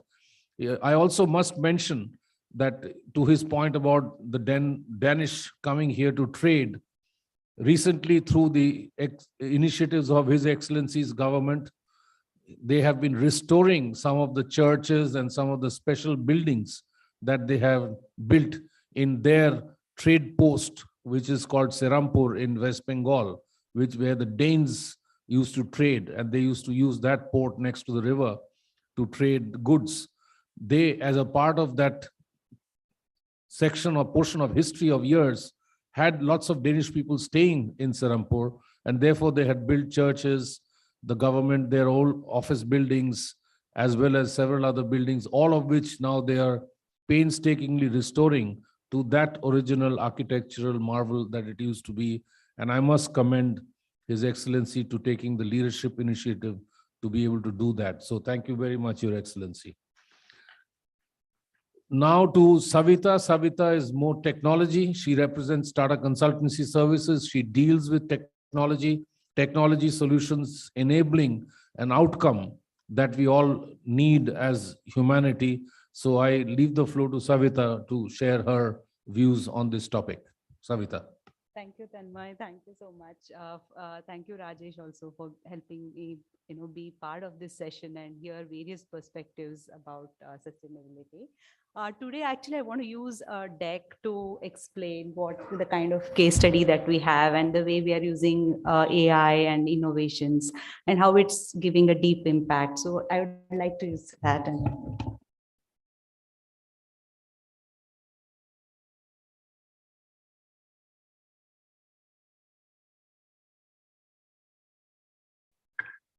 Can you hear me? Sure. So just let me check this once. Yeah, thanks. So I want to start with the story. So today while we covered a little bit about water, which His Excellency touched upon, I want to talk about sanitation and how do we use innovative ways of inspecting, governance, and bring in the various aspects of handling sanitation appropriately. So I'll start with the story. The story is Shravani. She is a student of Srikakulam district in Andhra Pradesh, a very sincere and very committed student. till she hit puberty. After that, she started missing schools many days in a month because there was almost non-existent facilities in the schools. And slowly, when this happened every month for for an entire year or so, her academics suffered. She lost confidence, and eventually she was a school dropout. And Shravani is not alone. What we see is over 23% of girls drop out from schools, and the predominant reason has been sanitation issues. And if in Andhra Pradesh, the case study that I'm going to talk about, there are 45,000 schools there, government schools, where over 5 million children are actually using these very same facilities.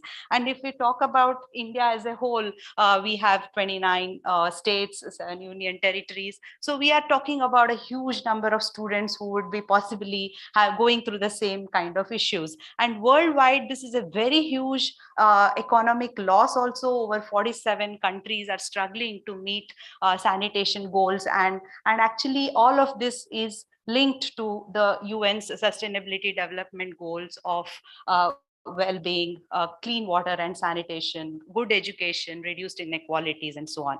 And India has been doing a lot of things and brought in so much focus through the Swachh Bharat mission.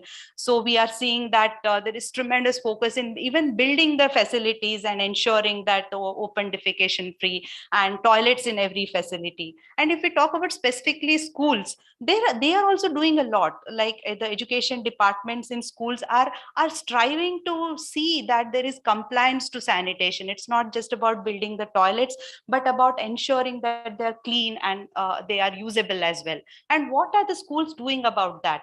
So the challenge is they are expecting the headmaster or some community personnel or some assistants to go to these facilities, to go to each of these toilets and manually inspect and report back on the cleanliness of the facility, right? And when they are asking this to be done on a daily basis, then there is so much of reluctance, right? Because every day you have to go to the school and every single toilet and actually check the cleanliness and then report it back. So what is happening is there is so much of irregularity, there is so much bias, there is misreporting, incorrect reporting of the cleanliness, and that is not going to solve the problems at all. So what we thought about was, what if we were to automate this whole process of the inspection part of it? So just one person goes, clicks the pictures of the toilets or the wash basins or whatever facility it is, and after that the entire inspection process gets automated, and then that gets reported also on a real-time basis.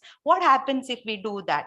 One, it directly impacts the number of hours that are spent in actually doing the inspection and reporting itself. So, but we are not really interested in reducing efforts, right? That is not the goal that we are looking at. What we are bringing in here is the power of data-driven governance. So now that entire data is available centrally to see what are the specific challenges. If a particular school for last 5 days is continuously reporting unclean toilets, then that means that there could be some ground level issues, that perhaps the workers are not there to clean the toilets, perhaps they don't have the equipment, perhaps the toilet seats are broken. So unless you know the ground level issues, you're not going to address them and solve them. So that is the actual game changer that we are talking about here. So, and that with that kind of focus, what we want to, or what is the measurement that we want to look at, is how much of reduced dropouts are we seeing,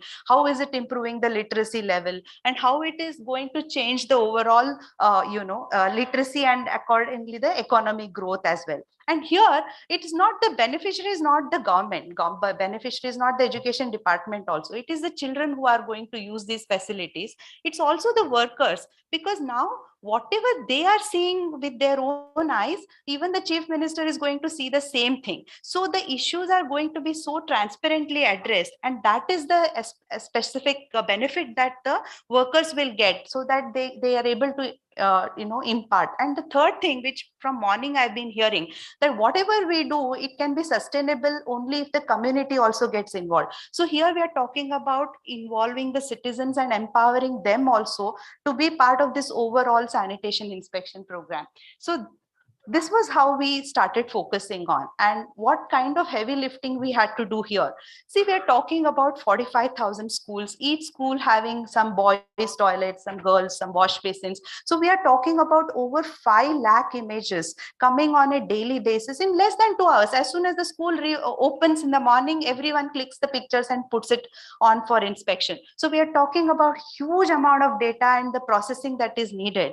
Second, to ensure that we create some AI models which are so reliable also. That's also a challenge, right? Because here we need to have reliable models which actually tell when the toilet is clean or unclean. So ensuring that, and for that, the right kind of data that is available or not. So handling that. Third is the variety. Now, if you're talking about government schools, there is no such standardization like you see in 5-star hotels or in big facilities. There is the flooring can be cemented flooring, it can be any tiles, it need not have any tiles also, and then the color, the shape or anything is not standard. So there is so much variety that we need to address when we are looking at it. Then the dirty images as well, if you have to sit through and tell, okay, this is a clean toilet, this is not a clean toilet, you need to actually go through thousands of images to train an AI model. So that itself was a huge challenge that we had to address. So these were the kind of things that we went through to build the solution. And what we did eventually is like we leveraged some of our capabilities, and we came up with these 5 very important nonlinear principles. One is make it so simple, because the people who are going to use this are not some tech savvy people. They are going to be anyone who, they could be any citizens. So we had to build something at every touch point where you are clicking the picture or you are going to see the result. It has to be very, very simple app. It has to be scalable. Today it is 5 lakhs. Tomorrow it could be more such facilities, the kitchen and so on and so forth. So you are looking at a large amount of processing that you need to do, and it has to be sustainable, because the moment you introduce some technology, there are people who are ready to find a roundabout way. They'll click some pick a picture from the gallery, yesterday's picture, or they will probably pick it from some other school and show it that this is this school. So how do you ensure that no manipulation is done, and then the right kind of data and the right kind of information is provided? Then how do you make it so fast? Because schools don't want to wait like, okay, I'll build something in 1 year and come back. You need to come up in weeks to respond to these kind of situations. So ability to come with speedy solutions, leverage cloud, agile, and different kinds of principles, that is another part of it. And bringing complete transparency. So now whatever is the education department or the chief ministers get to see on the central portal is exactly what you and I can see it. It's an open common portal or a common link on which everyone gets to see the same amount of information at every single school and every toilet and wash basin level as well. So this is the kind of transparency that we were able to bring and created an exponential difference there. So what's so unique about what we did, right? So the important thing is there is no such solution yet there in the market which actually does a grading of toilets and their cleanliness. So there is nothing like that. There are certain in waste management space where you have these robotic arms and lots of sensors, but those are not useful when you are looking at public schools and government schools. You can't just invest on those kind of things. You need a very simple, just a mobile kind of device by which you can solve problems. So that is what we did. We built for the community, and then we did a lot of governance aspects to ensure that to counter any kind of manipulation. So now what is the impact that it has created? First, we created this kind of solution, and we have already implemented it for the last 1.5 years. It is live in Andhra Pradesh and it is working fine. And now we are not just focusing, these toilets need not be just of schools, they can be of corporations, they can be any other public area as well, and it could be in hospitals, it could be anywhere. And it's not just about toilets, right? We are also looking at floor areas, we are looking at kitchens, we are looking at wash basins. So we are looking at different kinds of facilities for which you can do inspection and do the sanitation and cleanliness checking.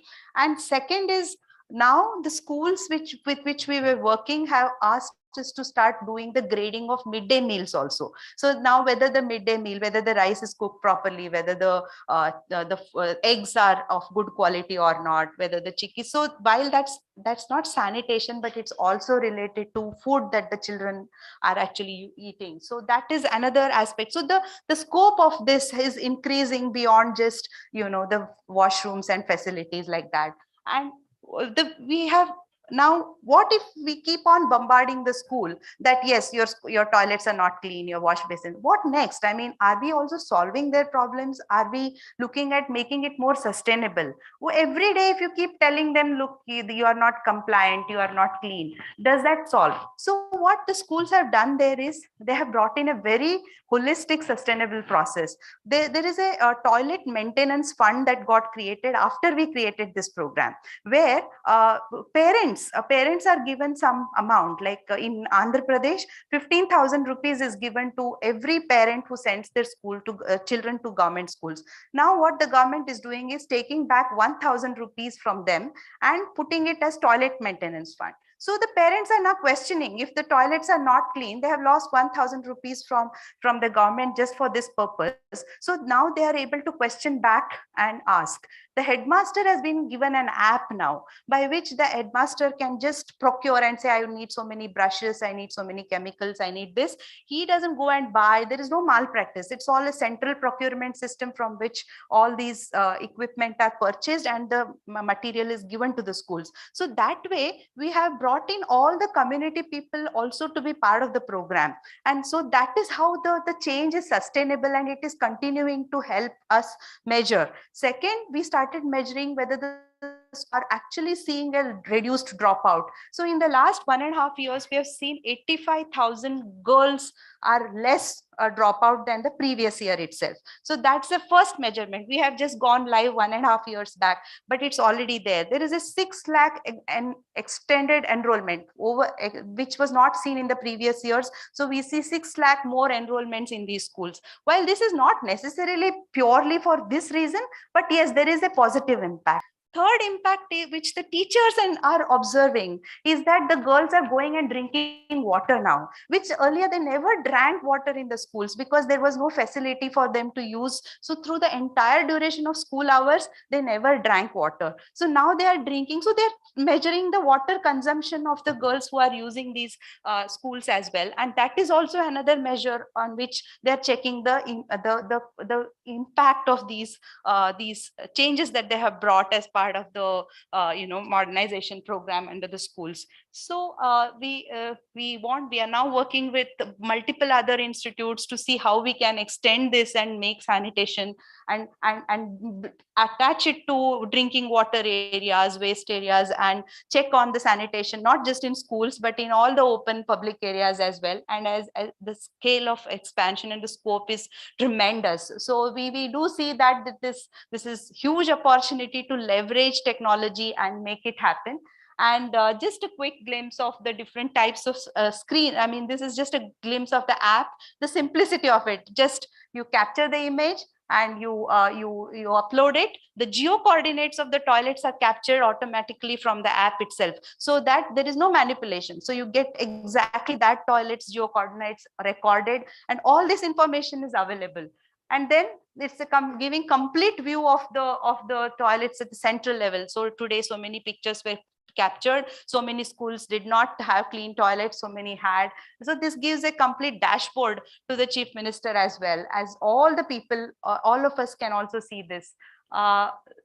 This is how we have also measured it with Dr. Mashelkar's assured innovation framework. For any innovation to really map to a sustainable innovation. So we mapped it to all of them, whether it is affordable, whether it is scalable, whether it is sustainable, whether it is actually giving us a universal solution, whether it is rapid, whether it is distinctive. So in all of this, it actually ticks the box in the sense that it matches. So that is why we're quite happy that we can take it further and make it as a complete solution as well. And hence it has got quite a few awards. NASSCOM has recognized it as a game changer award. We have got it in Asian Leadership Awards as well. And that has inspired us to really expand this to inspection as a service. So to create inspection of various kinds and build this. So I just would like to show a video of what exactly we are doing, how we want to expand this. So with that, I'll end it. So this is the video. Artificial intelligence is rapidly changing the way we learn and teach and the way we buy and sell. It has the potential to be a change agent for growth and prosperity. TCS harnesses this AI potential to enhance environmental, social, and corporate governance to grow the community's social, natural, and human capital. The Decision Fabric suite of AI solutions is what creates this value, and one such solution is inspection as a service. The state of Andhra Pradesh in India benefited by inspecting school sanitation. Using our custom-built AI engine, we analyze and classify cleanliness quality of over 500,000 toilet, urinal, and wash basin images captured every day across 45,000 schools, providing an unbiased, rapid, and traceable report on their state. Government ministers, administrators, and parents use this to ensure consistent cleanliness. This initiative has increased school enrollment and reduced girl-child dropouts. Our AI-based solution can help enhance student attendance, ensure their adequate nutrition, secure safe hazardous waste disposal, promote easy movement of goods, keep an eye on undesirable elements, and much more, all through a fast, secure, and reliable cloud environment. Improve the quality of life and enable sustainable living with TCS's inspection as a service. Thank you so much. Excellent, Savita. I think you really brought down a ground level example of some very innovative work that TCS has done, and it is only expected of TCS to do in bringing about transformation. That's what we do for our customers.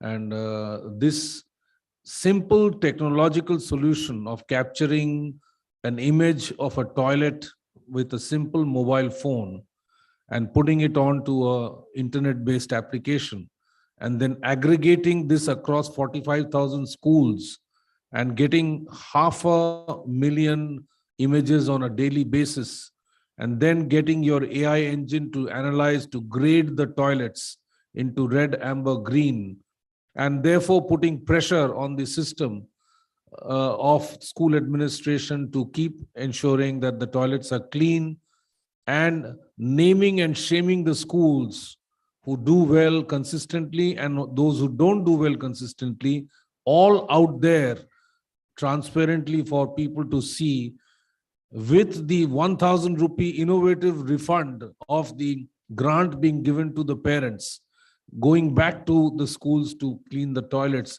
is such a holistic and integrated solution to a problem statement that I really commend you for having come up with this solution. This is fantastic. This can apply to hospitals, this can apply to any public places, and this can, of course, be extrapolated to the millions of other government and other schools that we have in the rest of the country.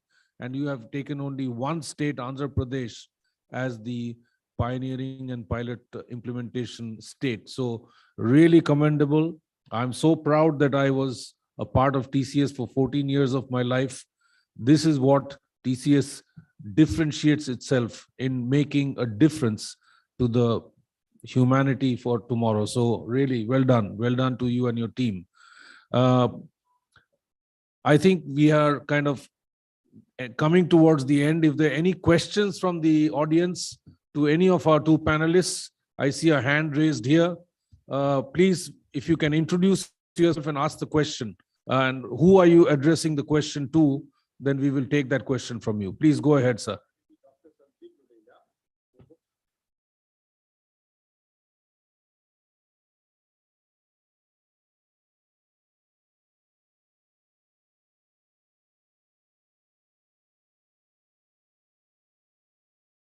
Oh, that's a little bit of a question, but I have to reflect, and therefore I'll start by saying the following. I mean, the issues that was mentioned about the toilets and so forth, You think it's only a problem in India. It's not. I tell you, we have exactly the same problems in my part of the world.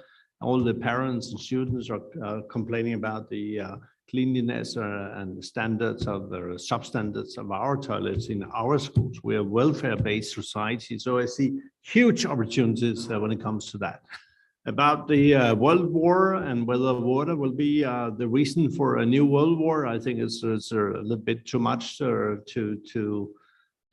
discuss. But there's no doubt about the fact that water is a scarce resource. You see it everywhere.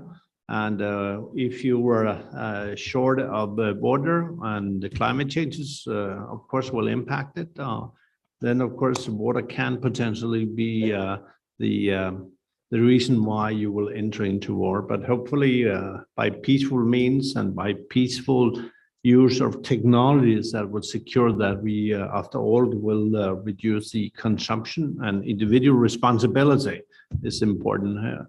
So I think let's pray for that water is still floating and it will not lead to a war, and definitely not to a world war. But it calls for you, each of you, to take responsibility and show that you will consume water in a responsible, smart way. You can, I can, we all can. So that's the best contribution from our side to avoid a new world war. Thank you. Advocate Anup Bose has a question.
Thank you very much, Anup. Very, very good question. As always, I think you touch upon something. We need people who are role models who will take responsibility, whether they're historic figures or they are just contemporary ones. I think it doesn't really play too much of a role. But a society needs to develop, and a society can only develop if there are really role models and people who would like to change things. Today, I heard something from Savita, which brought me to the fortunate or unfortunate conclusion that perhaps the biggest driver of progress, prosperity, equality across all segments of a society, whether in India or outside of India, is smart use of technology. Technology is giving us fantastic new opportunities. And I'm pretty sure a company like TCS is a role model for these kids, these girls who early on would have dropped out because of menstruation and all that kind of thing.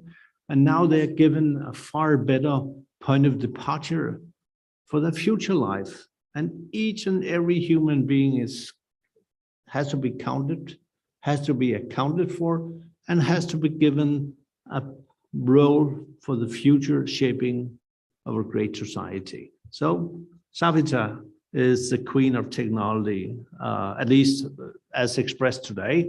And I think we should give her a big applause. Thank you, Your Excellency. I think that was well said. And clearly, technology as an enabler is going to be the differentiator. And especially when we talk about a country of our size and magnitude and volume and value of people, one thing we are never in short of is numbers. And the more numbers that you deal with is the more the technology that you need to inject to be able to deal with those numbers. That is our clear conviction. Technology the right use of technology with a focus on outcomes, as Savita explained, that there has to be an end result which has to be much better than where you started, the before and the after. And if that is clearly determined and defined, every technology solution can end up being a success. I see a question from the gentleman there, please.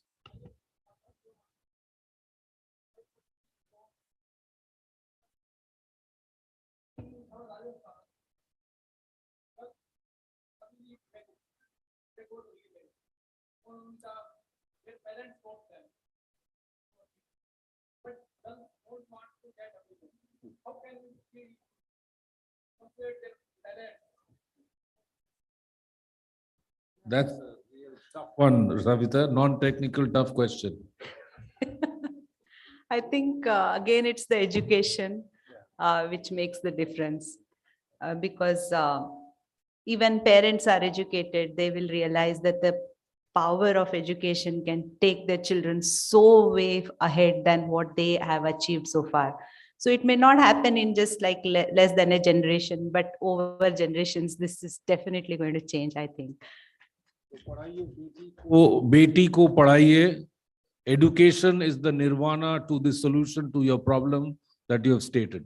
That's the end conclusion of this panel here. Beti ko padhaiye, padhate jaiye, school ka mahol banaiye taaki beti padh sake. That is the only way in which you can get the parents, when they start seeing their girls getting into mainstream society of work, employment, earnings, all this will change. And the only way to reach there is to educate the girl child much, much more than what is being done today. So that's where it is. We want to end this session quickly. We are running out of time.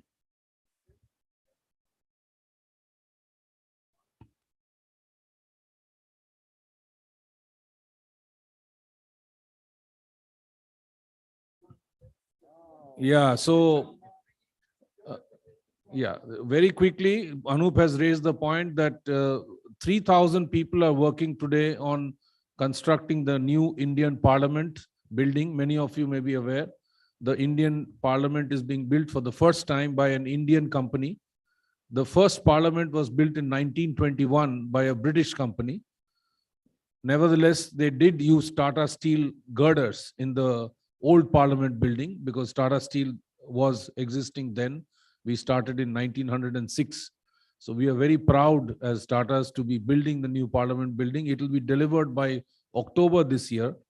And as a part of the drinking water process of the 3,000 workers in the new Parliament building, we tied up with Grundfos, which is the world's leader in pump technology coming from Denmark.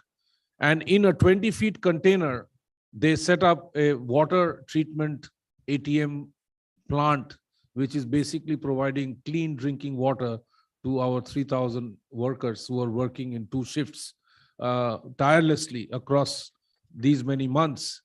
And we will, a lot of the good health of our workers is attributable to the clean drinking water that they are able to get from the Grundfos and Tata Projects joint endeavor, which we signed an MOU with Grundfos.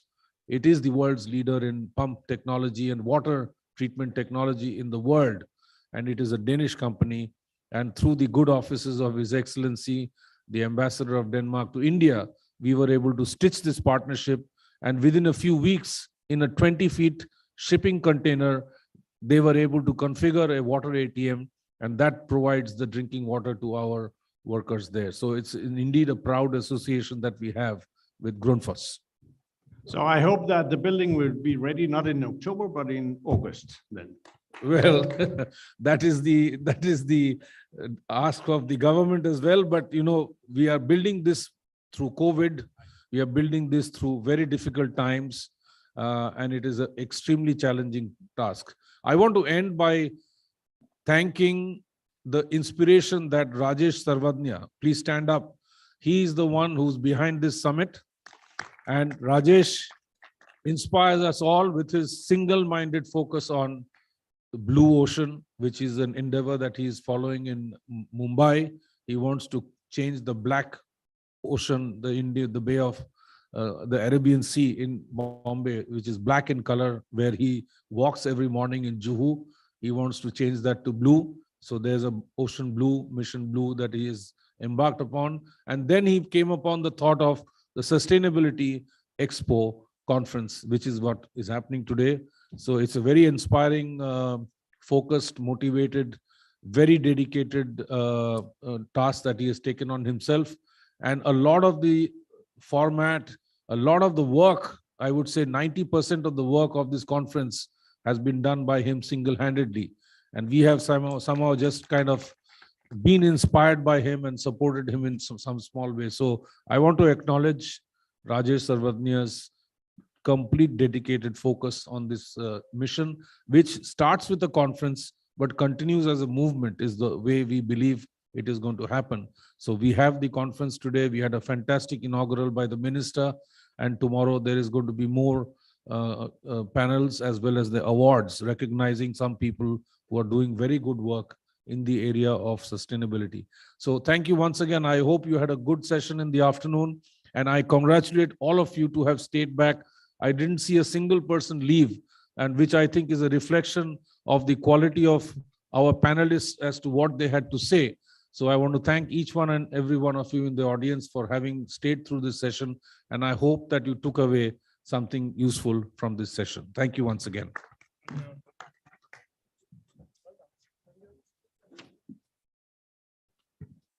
Thank you so much, Mr. Chakraborty. And yes, had it not been for Dr. Rajesh, we wouldn't have been here and this summit wouldn't have been possible. So can I have a huge, huge, thunderous applause for this gentleman who has made this possible today. And proceeding further, we would begin with the felicitations. And for that, I would request Dr. Rajesh and Shri Nanak Rupani ji to please come on stage to felicitate Mr. Freddie Swain. Yes, can I have you on the stage to felicitate, sir?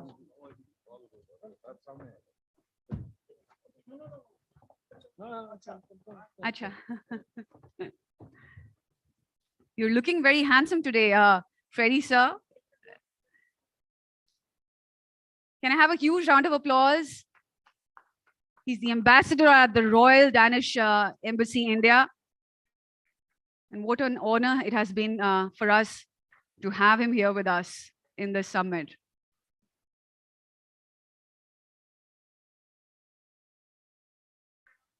Thank you, Mr. Swain. Thank you so very much. I hope you put that plant and grow it all the more. When you come, yes. in 5 years' time, Wow. It will be. That's what I hope for. Thank you. Thank you. And now I'd like to, proceeding further, we will be felicitating our next set of guests. And for that, yes, again, Sri Nanak Rupani ji and Dr. Rajesh to felicitate Savita Kulkarni ji. A huge round of applause for this lady. She is indeed an example of women empowerment.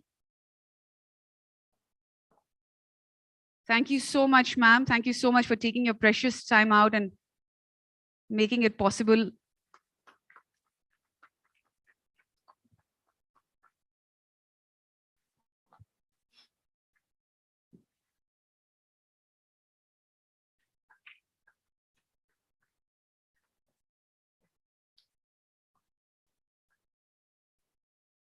And last but not the least, we'll be felicitating Mr. Tanmay Chakraborty, yes, who has moderated this entire session to such perfectionism. Thank you so much, sir, for coming, for moderating this very important session. And we cannot thank you enough.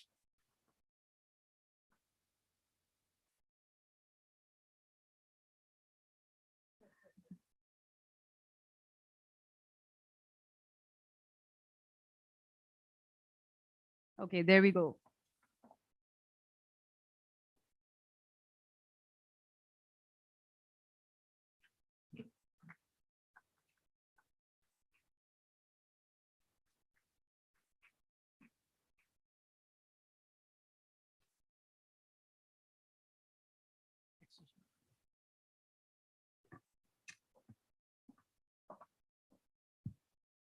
That was such a heartwarming session, I must say.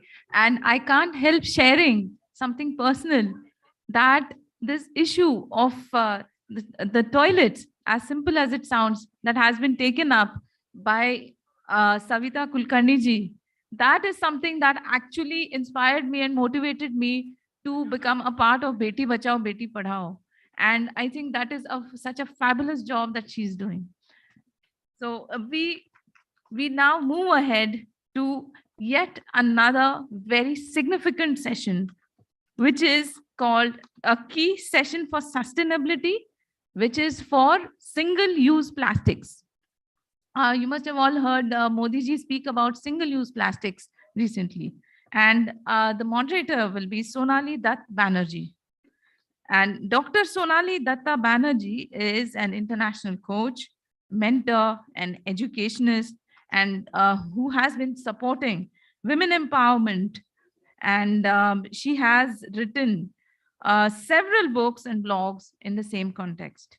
And she works with corporates in the space of awareness and training for sustainability and environmental initiatives.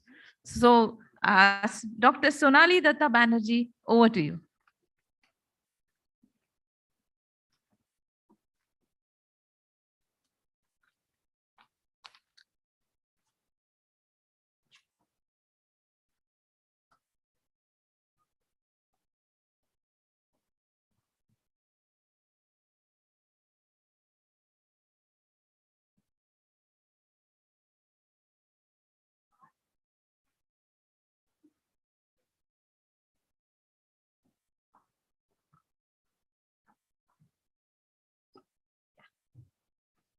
Good evening, everyone. It's really wonderful to be in this August gathering today. It's an opportunity that we have all been looking for, because we have borrowed this land, this earth, from our children. And definitely we should take care of it, practice sustainable living, minimalistic thinking. Now, what do I mean by that? All of us have a lot of aspiration to progress in life, to have the best cars, to have the best amenities, and always to, be better than our neighbors.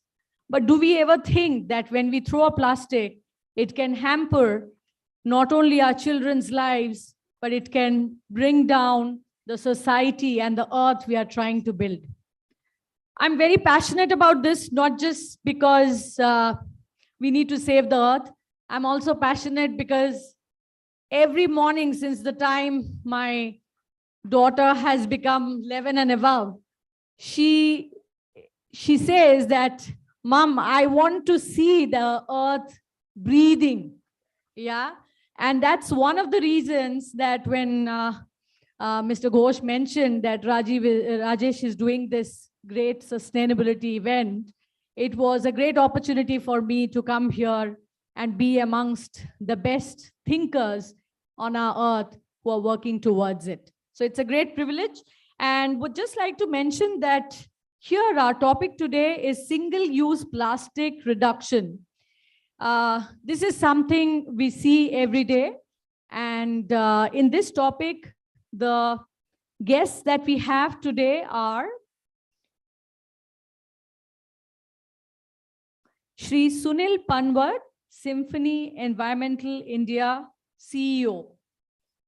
Can I please request you, sir, to join us on the stage?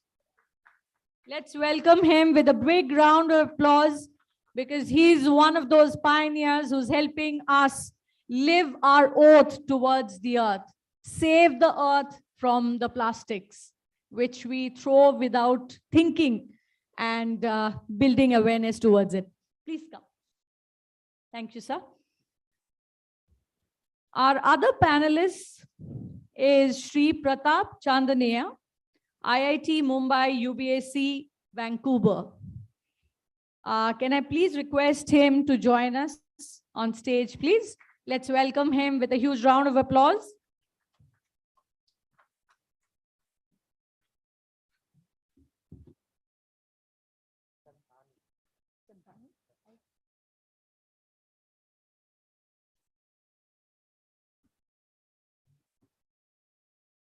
I would now request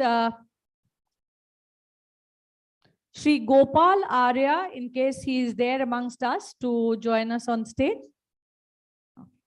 We'll progress with our session today, and I first request Sri Sunil Panwarji to share his perspectives in terms of how we can reduce the use of plastics and save different species, and especially human beings, and the saving of Earth. Over to you, sir. Thank you very much, ma'am. And very good evening to everyone present here. Like the previous speakers, I must thank everyone for their presence, because to sit for this long continuously is also not easy, and everybody must be tired since morning. We have been here. So without spending any more time, I'll come to the topic of single-use plastics. People keep asking me all the time, and in the community where I live, I see plastic-free zone, no plastic to be used, world free of plastics, which is good to hear.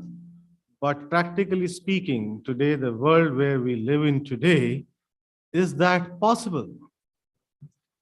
I don't think plastics is such a demon, but we haven't handled it right. What is important is, if we imagine today using alternate packaging, either paper, which is made out of trees, which again is not environmentally friendly. Strength is a problem in that. Lamination, if done, defeats the purpose. So ultimately, I feel it is important that plastic, we have to live with it, but we have to handle it the right way, recycle it, reduce the use, but be responsible. That's extremely important. In India, 46% of the plastic waste is mismanaged as uncontrolled litter, which is a huge quantity actually. India uses, as per the last statistics available by Central Pollution Control Board, 3.46 million metric tons of plastic. 13% of the plastic waste gets successfully recycled in India, which is a very, very small percentage actually. What I feel is that, and the company that I've been associated with has been working very hard to find a solution to this. And we have developed through R&D process an additive which is used as master batch, and it is added only in 1% quantity in the polymer production, which is mainly polyethylene and polypropylene based, also PET. So when you add that after the usage life cycle ends, it starts to degrade the polymer, which otherwise would have taken 80 to 100 years in a natural environment to degrade, and that too by leaving some microplastics behind. Here, this additive, which is working like a catalyst in the presence of oxygen, UV light, and temperature, the combination of the three, in colder climates and in areas of the world where sunlight is not present all around the year, temperature is cold, this additive still works, and maximum in about 2 years' time, it can biodegrade the polymer packaging into biomass, leaving only carbon dioxide and water behind actually. So we can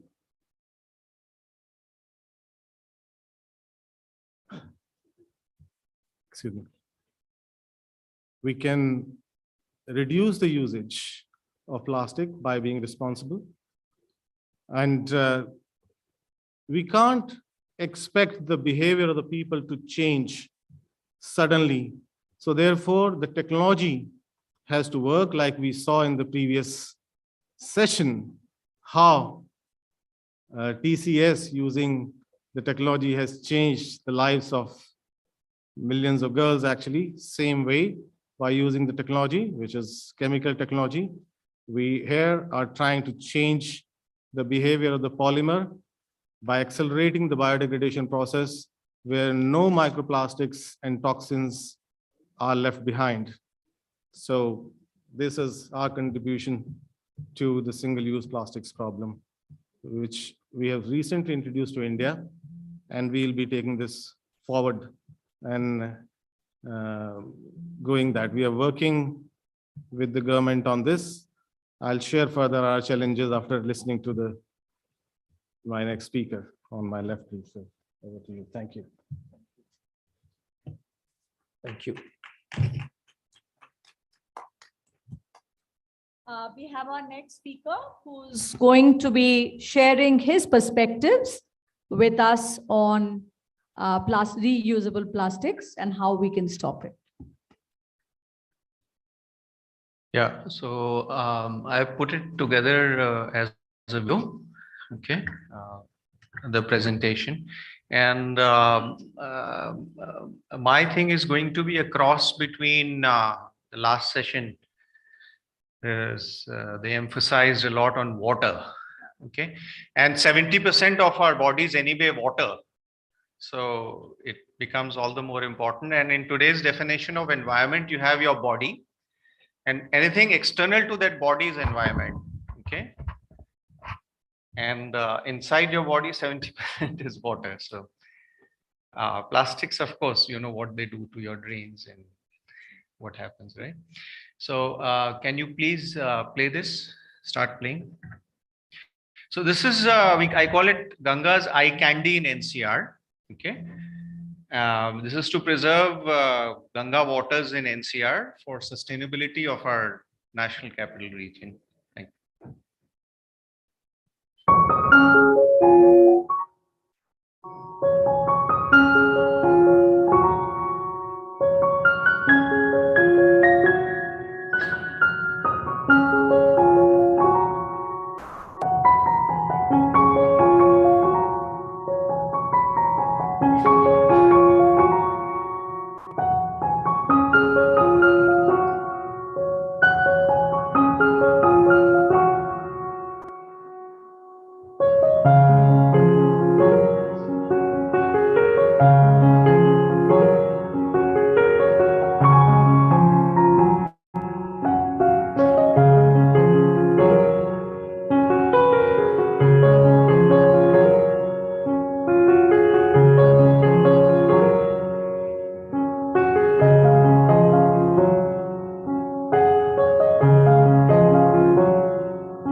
Stop it, please. Stop.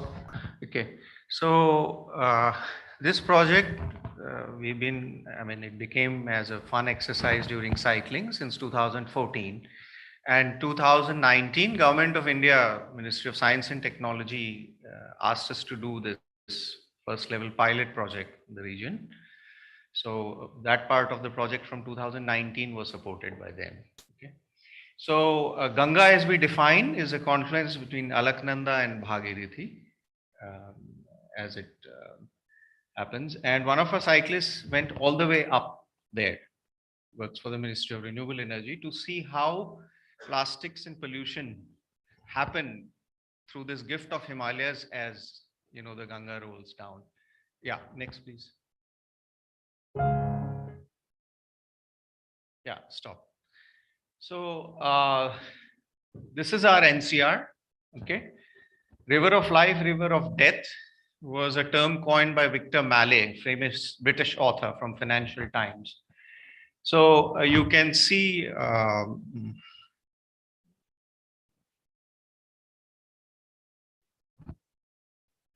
this the Ganga river on top. Okay, and as it goes down, it gets polluted. You can see Jamna as it enters Delhi. What happens to it, you all know. And the only surviving Himalayan river in NCR is that green, made by the British 170 years ago, which is, it's a river, it's like a waterways, it's although it's called the Upper Ganga Canal. Can we continue, please? And this is Yamuna at Noida, World Environment Day. Okay, can we please stop? Yeah. So as Yamuna enters Delhi, it is still a river, and after that we have this 100+ drains confluencing into it. The first one being Najafgarh at Wazirabad, which kills the river, and then we have 5 big ones and then some medium and small. So we kill the river. Okay, the river comes into our doorsteps clean. Okay, next please. And we've tested the water quality of the Ganga Canal. It's as good as what you buy in a 60 rupee top end bottle. Okay, these are the properties. Okay, please play. See the plastics, see the. So yeah, stop it for a while. So this is religious pilgrimage that happens on Chota Haridwar Ghats. And yeah, continue please. So all the campaign we do on cycles, there's no fossil fuel burning, okay? It's 40 kilometers from here, we do everything on cycles. There's no fuel burning. Stop it please. So this is, can you take it slightly back, slightly? Yeah. So this is how we define the scientific truth on this waterways. NCR is, we call it according to the Delhi Metro Rail. That's NCR. So if you stop the canal for 3.4 minutes, it'll quench the daily thirst of 3 lakh NCR citizens at 2 liters a day. At 4.7% of the water to drink, cook and bathe for 3 lakh NCR citizens at 40 liters per day is all you, that's all you need, which through conservation methods we can anyway have. And if this was to happen, your health bills over time would plummet because you see the water quality that you get, your gadgets, your own body, your internal organs. So it's a public health issue. Okay. It's a preventive healthcare issue. Please proceed.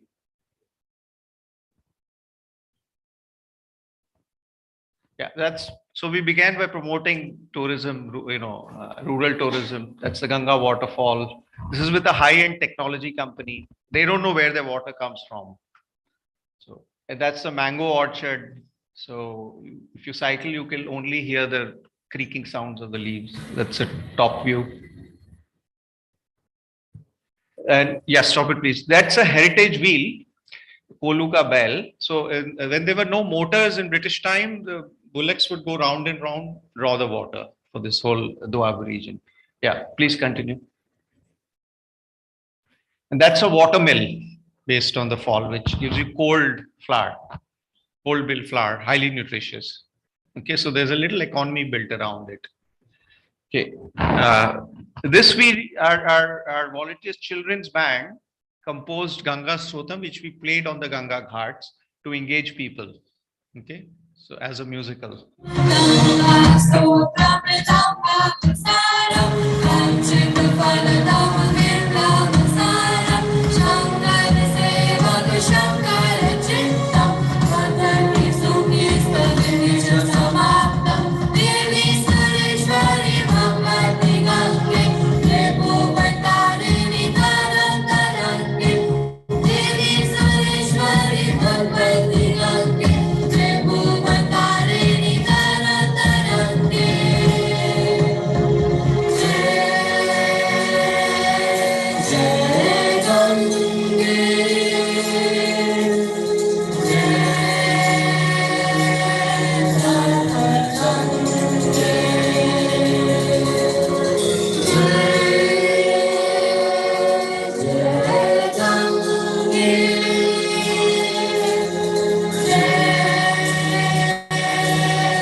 के विद्वान विश्वास से कह सकते हैं इतनी अच्छी स्तुति नहीं गा सकते।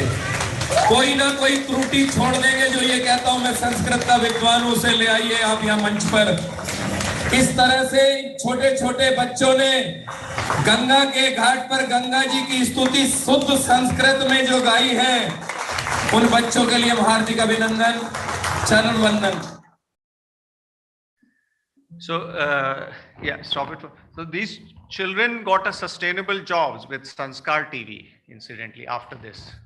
So they do such programs now for Sanskar TV. Yeah. So this is how we interact with the local communities, the schools. There's an engineering college. Engage them on cycle rides, swim in the summer on the branch canal. Okay. Yeah, please continue.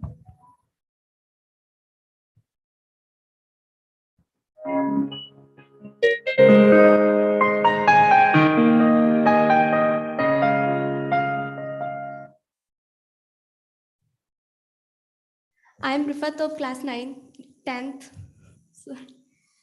वो मैंने chart paper बनाया है।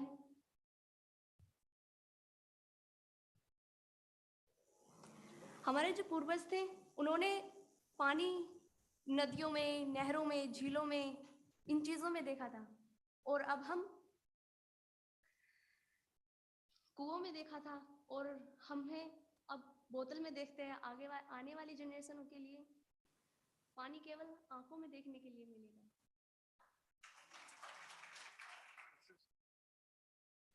That's a computer lab we had.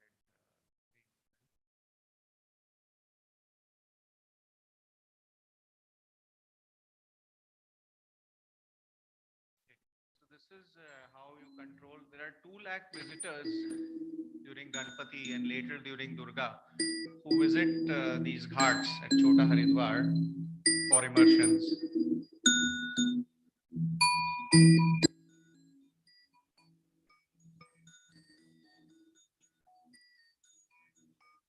It's not just plastics, also this POP also kills the aqualine. You know, the POP going into the gills of. So here we work with the police and the local priest monitoring with drones. And the compliance was 100%. 2 lakh people coming over 4 days.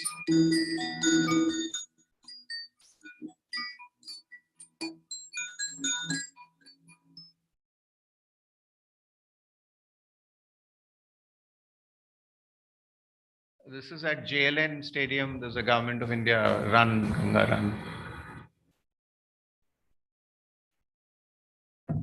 A few things done on the ghats. The ghats are now much cleaner. That trend has got on. And this is Chhat Puja after the cleanup.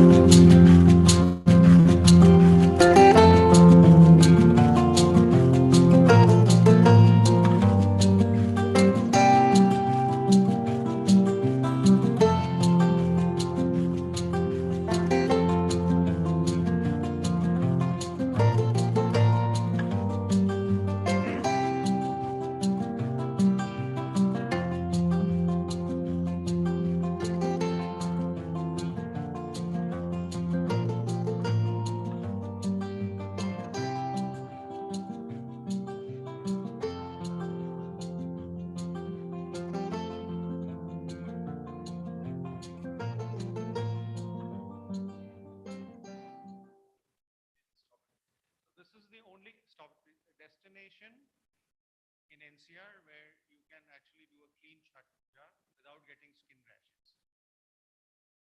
Okay, now this is a project by the European Union, collaboration of 17 countries. We said we'll only participate if we become the Ganga. They did. The simulation is done.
contrast, we see Pratapji saying that plastic is actually suffocating younger, older, and killing the rivers, right? The other side, we have Smriti saying that plastic we can recycle, reuse, and be responsible. So I would like to understand a little more in context to how, if we think plastic, because it's a part of our daily living, our grocery shopping, and everything else. Our citizens are aware that this is us, but yet they participate, not carrying their own bags or their plates, but they take fancy picking up nice like that. So how would you kind of address that, Sunil?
Normally,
my view, what is important is that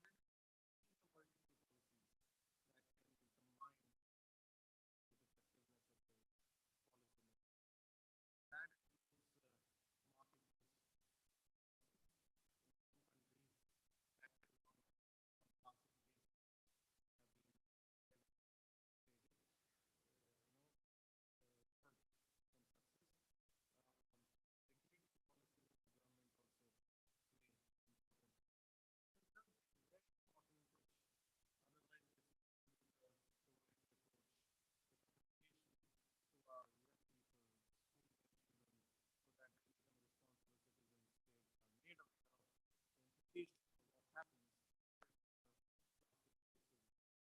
that I that is not in my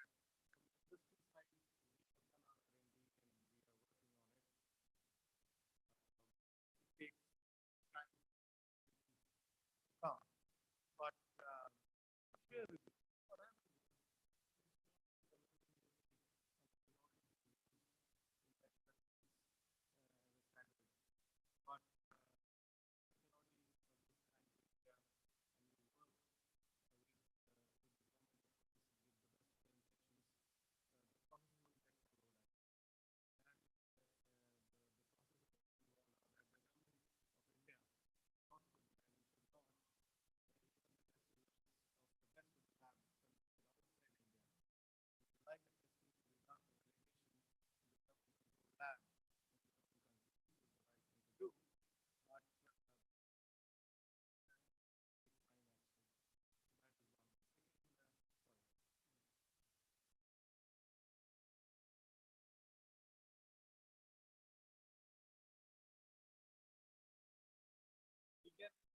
actually.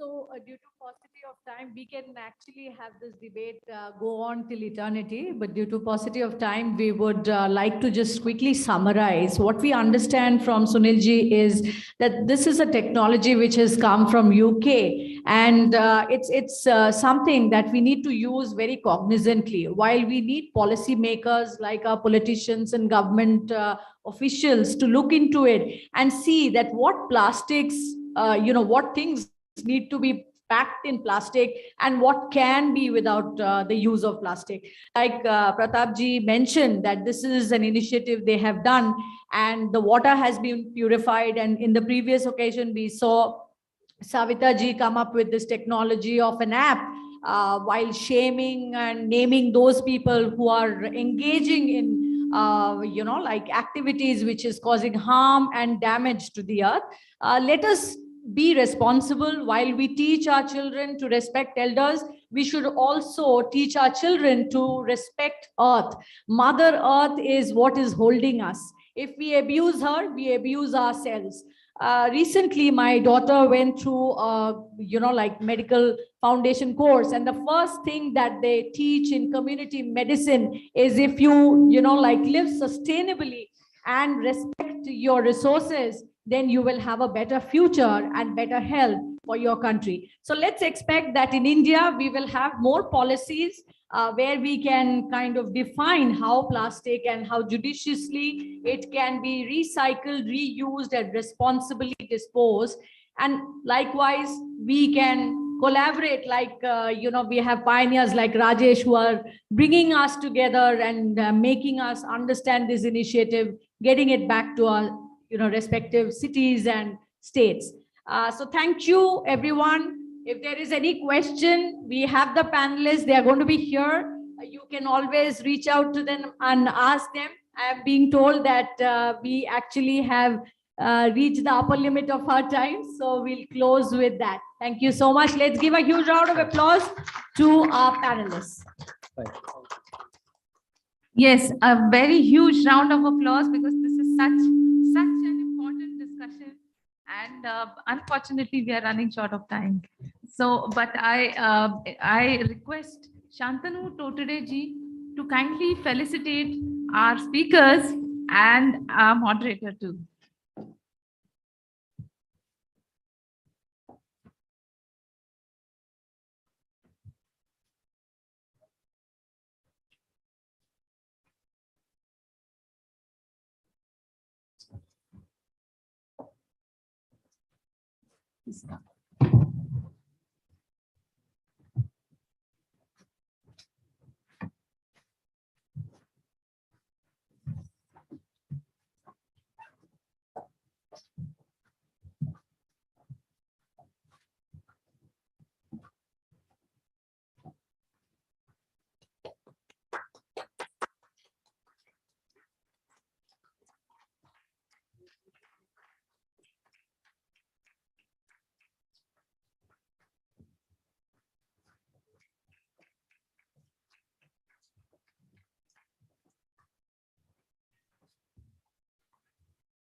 Check.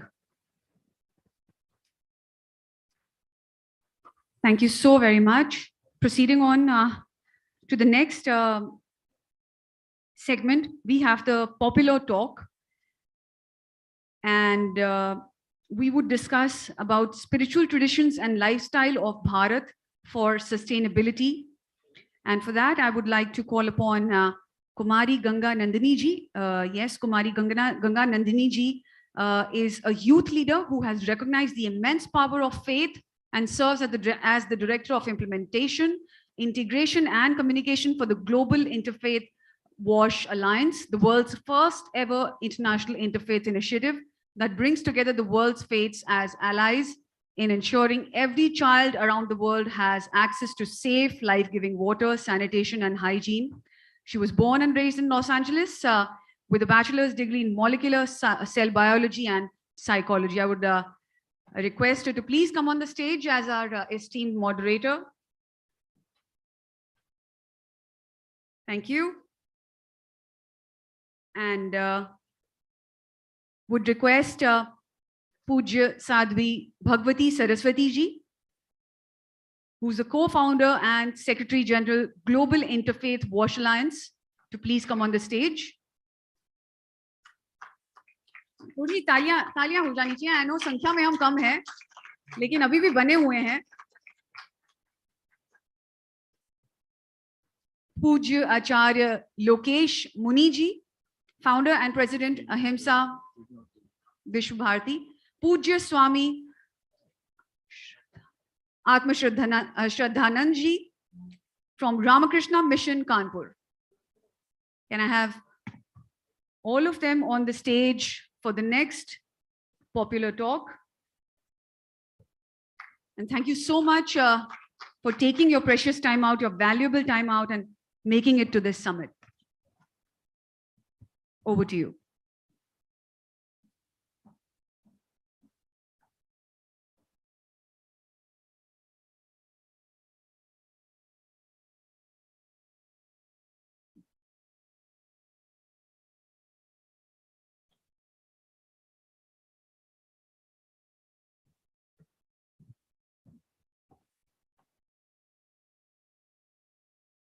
Let's begin the session, which is, as Jazz mentioned, spiritual traditions and lifestyles of Bharat for sustainability. But before we begin, let's begin it with a mantra. So let's close our eyes, hands in prayer at heart center. Take a deep breath in and slowly let it go.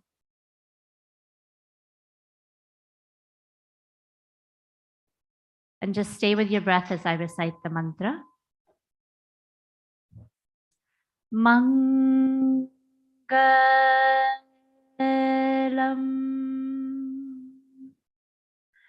Bhagavan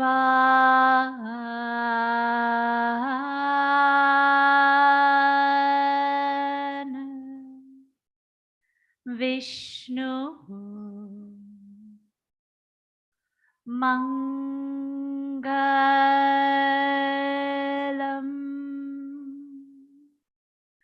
Garunadhwaja Mangalam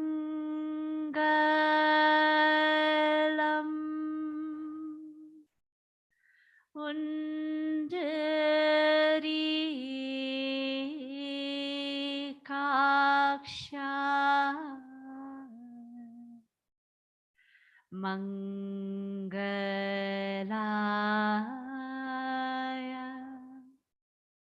Tanu Hari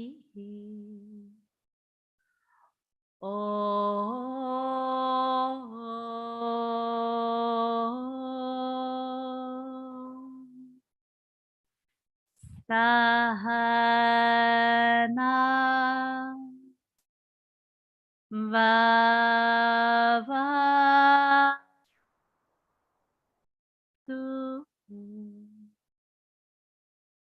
Sahano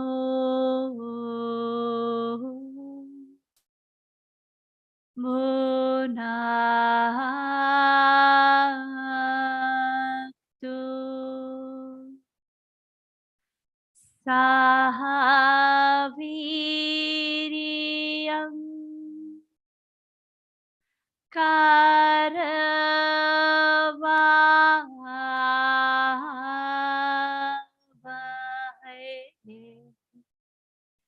Tejasvina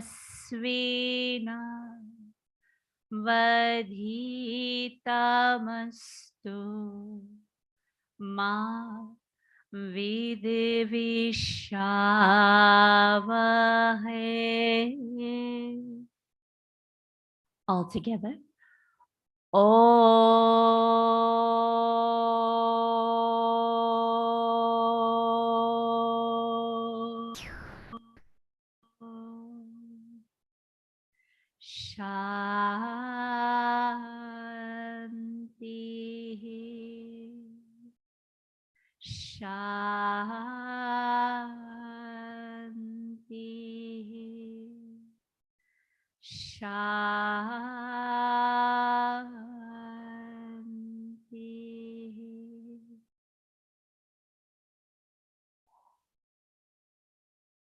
Whenever you're ready, we can rub your palms, bring it to your eyes, and slowly open your eyes.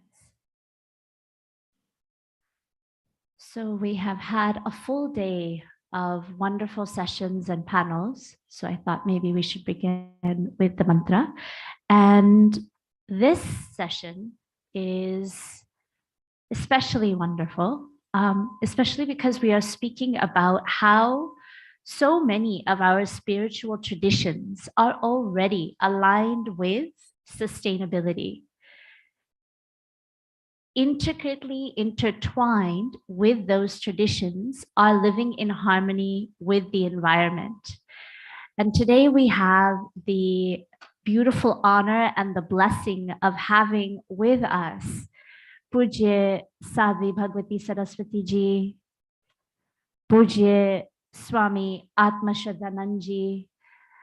And without further ado, I just wanted to share a little bit about them and share a little bit about the panel. And I would love that if when they speak about this theme, which is spiritual traditions and lifestyles of Bharat, they bring in how their lineages, how their traditions are embodying those teachings and practices.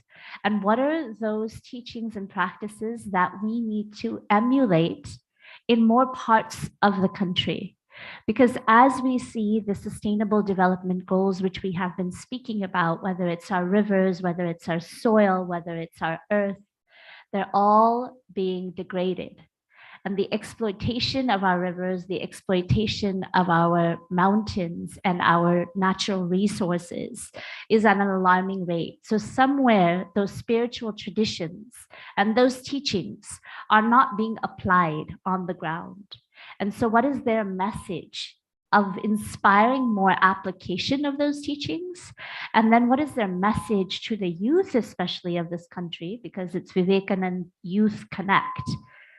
What is the message to the youth of this country? To lead lives that will ensure an earth, a planet for the next generation, for this generation and for the next generation. So I would request Pujya Sadhvi Bhagwati Ji, who is a renowned spiritual leader.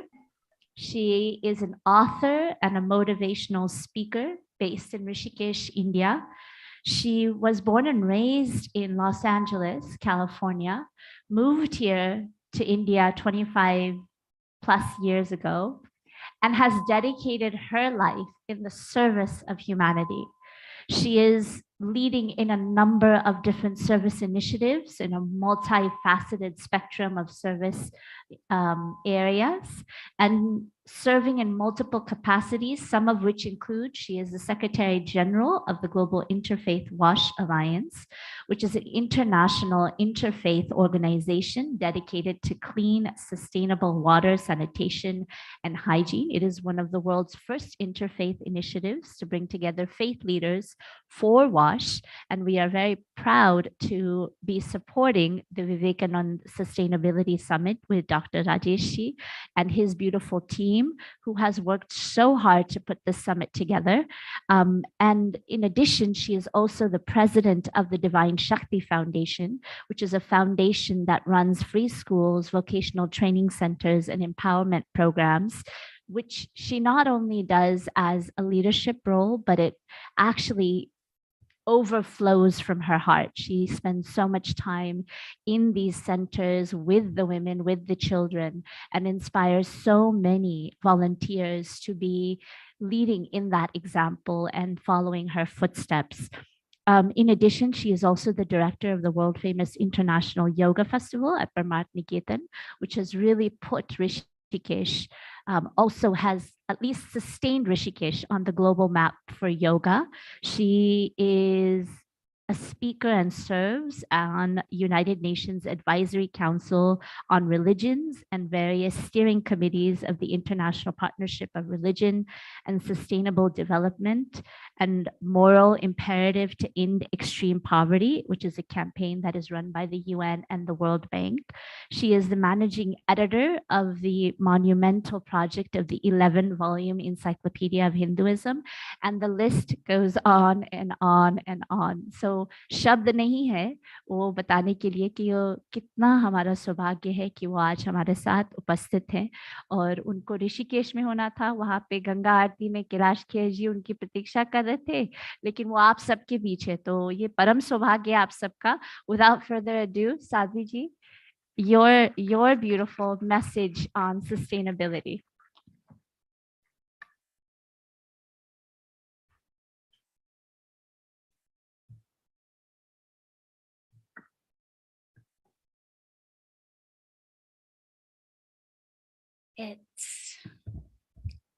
It's such a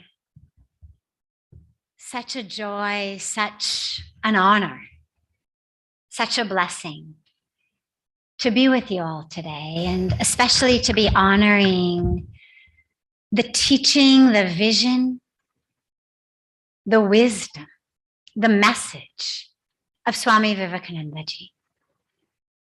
He gave his famous speech at the Parliament of World Religions 125 years ago, pretty much.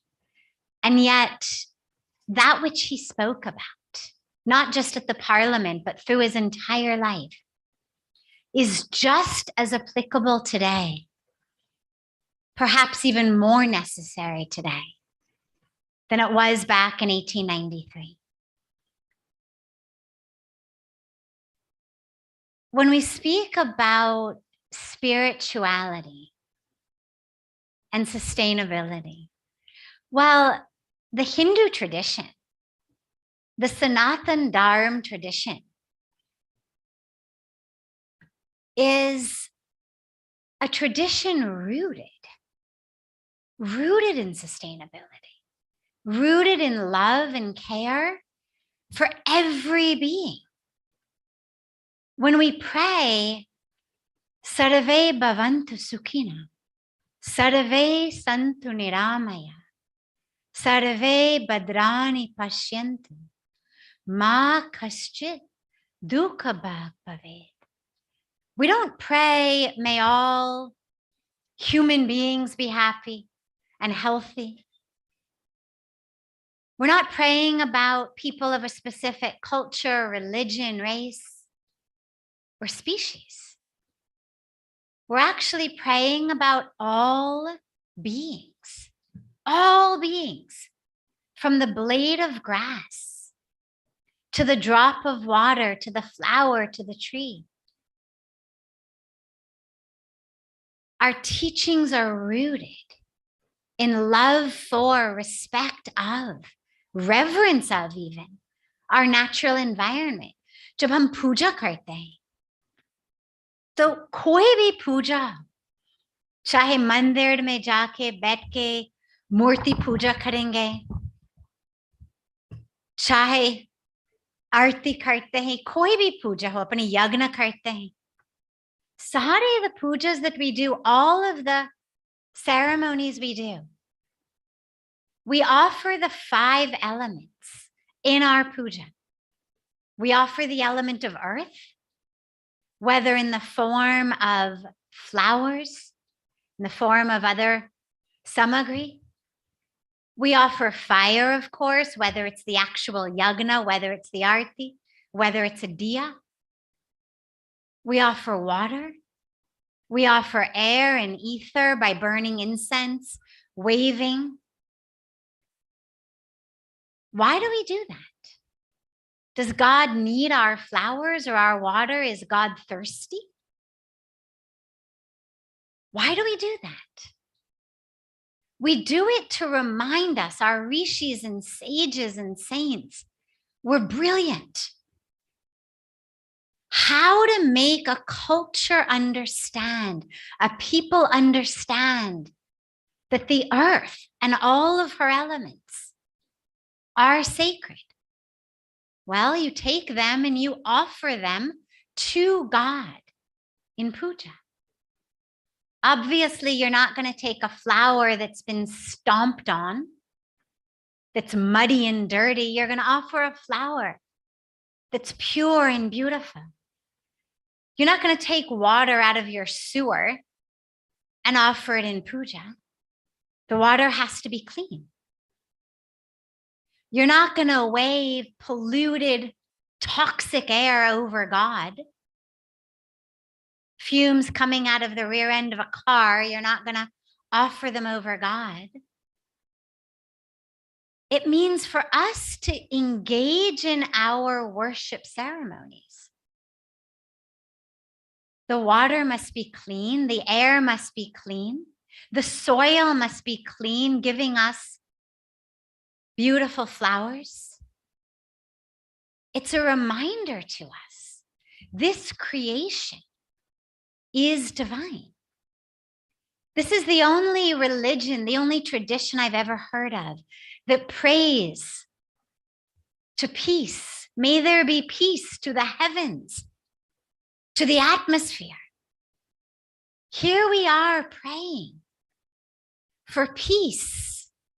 And of course, peace, as we know, in our Global Interfaith Wash Alliance is rooted in this, that peace is not simply thou shalt not kill by missiles or bombs or guns or grenades. It's in the society that we live in, that we are working for peace in, that there is clean water to drink, that there is clean air to breathe, that all of our sisters and brothers of every race, of every religion, of every walk of life have access to clean water, to clean air, to clean food. Without that, your peace is very shallow. If we say, well, because we're not actively slaughtering each other, we're a peaceful society, it means we are very shallow in our understanding.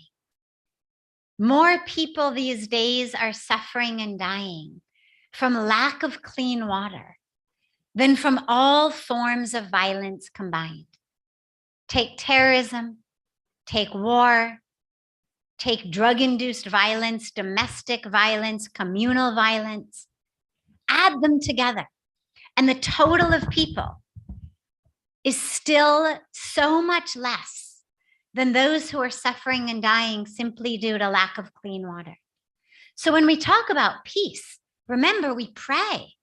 In our Shanti mantras, we are praying for peace to all beings, even our air, our atmosphere.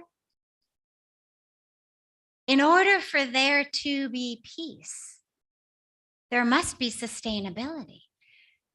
We just saw in COVID, ask anyone who was on the verge of death because they couldn't breathe, how peaceful they felt simply because there wasn't a grenade landing in their house. They were not in peace. Their families were not in peace. That lack of ability to breathe stole their peace. In the same way, what we are doing to our air today, to our water today, to our soil today, ask anyone dying of cancer, because what they eat is full of toxins. You just saw in the previous panel a beautiful demonstration of all of the statistics about how toxic our food has become. Ask anyone dying of cancer whether they feel peaceful.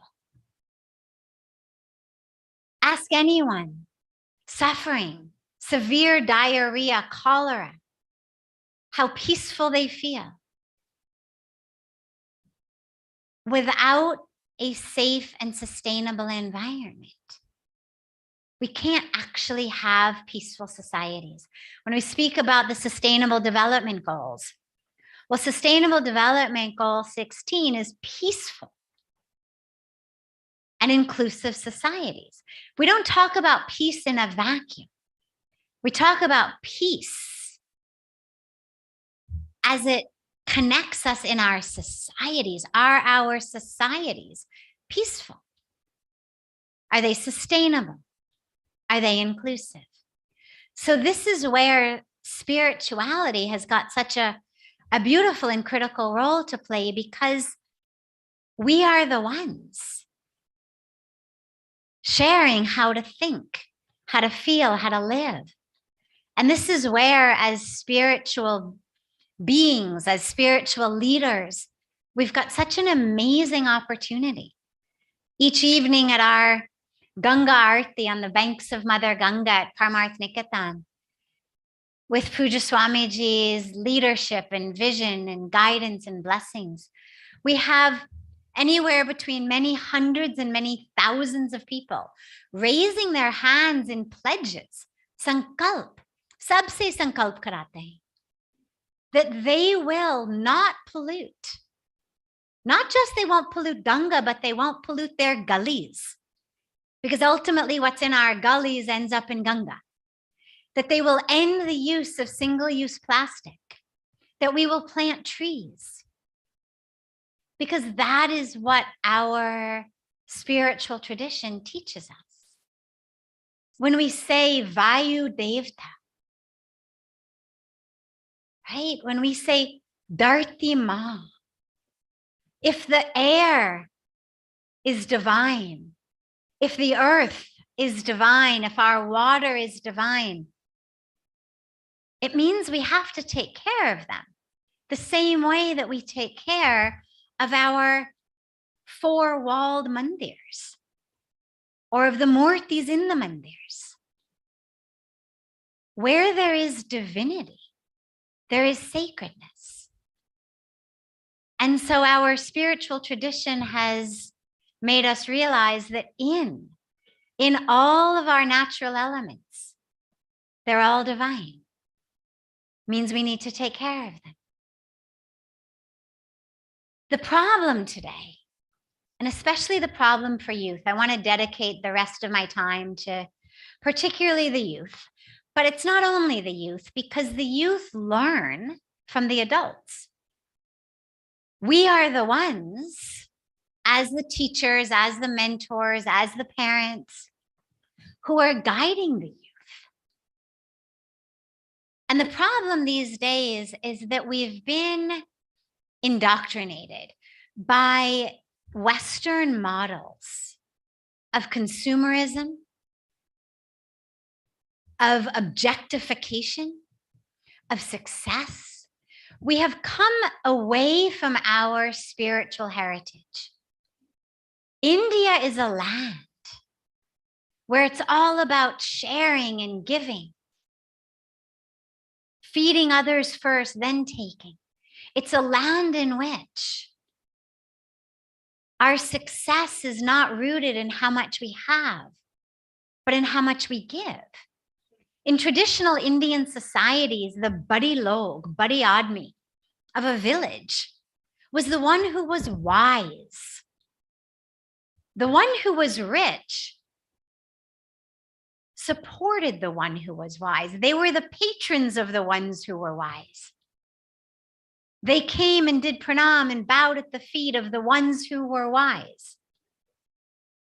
Now, sadly, badi admi has become the one who's rich.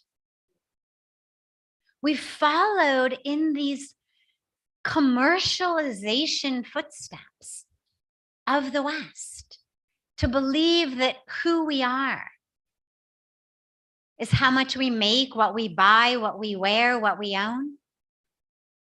To believe that Mother Earth and all of the resources are just objects, objects to use, to abuse, to discard. We've come to believe the model that success is rooted in how much money I make, how high I am on a career ladder, a social ladder. We've become slaves slaves to that culture, slaves to the media, slaves to this pressure of buying more, having more. And so we lose our anchoring in our culture. We lose our anchoring in our spirituality. And tragically, but important to say since this is a spiritual session, we also lose our peace and our happiness. That's the real tragedy here, is कि ये सारे पैसा के पीछे पीछे भागने से, आगे बढ़ने के रास्ते पे भागने पे, we actually lose that which we are looking for, that happiness, that joy, that meaning in our life, that peace. जो हमको लगता है अगर मेरे को बड़ी वाली जॉब मिल जाए, खूब सारे पैसा आने लगेंगे, फिर बड़ी गार्ड बनाएंगे, फिर सारे जो मैं चाहती हूँ मैं वही खरीद लूंगी, सभी मेरे से जेलस हो जाएंगे, सबसे सुंदर साड़ी मैं ही पहनूंगी, सबसे महंगी डायमंड्स मैं ही पहनूंगी. When we start to think that that is our vision of success, कि सामने वाले मेरे से jealous हो जाए, we have really fallen off track. Really fallen off track. Mahatma Gandhi ji said so beautifully, what is the point of running so fast when we're running in the wrong direction? And that's what's happening in our world today. So we are suffering and Mother Earth is suffering because everything we need to buy, all of that man mange more, is being produced in a factory somewhere. The more my man mangte more mange more, well, somebody's got to produce it. And that factory is spewing its waste in the air, in the soil, in the water. Everything we buy is being produced in a factory. And the cheaper we want it, because of course, when man mange more, we want it cheaper, means the factories are cutting corners. They're paying bribes. They're doing whatever they need to do to make more money, which means more waste is in the water, in the soil, in the groundwater, in the air, ultimately in our bodies. It's a lose situation. And so the solution, as Swami Vivekananda ji gave us so beautifully when he spoke about a resurgence of values. We need to go back to our roots. For my young sisters and brothers, but for everyone, I'll end with an anagram. An acronym to help you remember what we need to do now in line with what Swami Vivekananda ji said. And the acronym is RISE. His famous lines were all about rise, rise, rise. So let us take RISE. R stands for remember. Remember that who you are is not what you own. Do not try to build your identity through consumerism. Your pocket will be empty, your bank account will be empty, and your heart will be empty. I stands for independence. As a nation, we are independent, but as people, we are becoming more and more slaves to this culture that is coming in and indoctrinating us toward more and more possessions, more and more materialism, more and more commercialization. And we're becoming slaves to random influencers we follow on social media who may be the ones in brand new clothes every week, the most expensive new diamonds or cars or model of mobile phone, whose lives are about getting more, buying more, spending more. So we need to be independent. As Swami Vivekananda ji said, rooted in our values, this resurgence of our values. Stop being slaves to every advertisement, every TV serial you see, every algorithm on social media that is simply geared to make you stare at your phone longer and longer and longer, so you eventually click here and buy. Regain your power over yourself. And S stands for success. To remember that success is what we give and share and serve, not what we get. Puja Swami Chidanand Saraswati ji, who you heard this morning, my guru, he says, remember, life is not about filling your shelf. Life is about remembering the fullness of yourself. So remember that success is rooted in the fullness of yourself, the awareness of that, the discovery of that, not the fullness of your shelf. And then E, of course, is the environment. The environment is everything. Our natural environment, to protect it, to preserve it, in alignment with our values. We are vegetarian for a reason, not just because we believe the cow is holy, but because we believe the earth is holy, and we believe the people with whom we share this planet are holy. And because the meat industry is the single greatest contributor to climate change, a major cause of world hunger, of water shortages.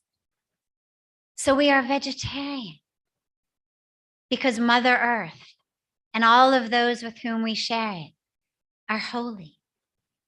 We live simply so that others may simply live.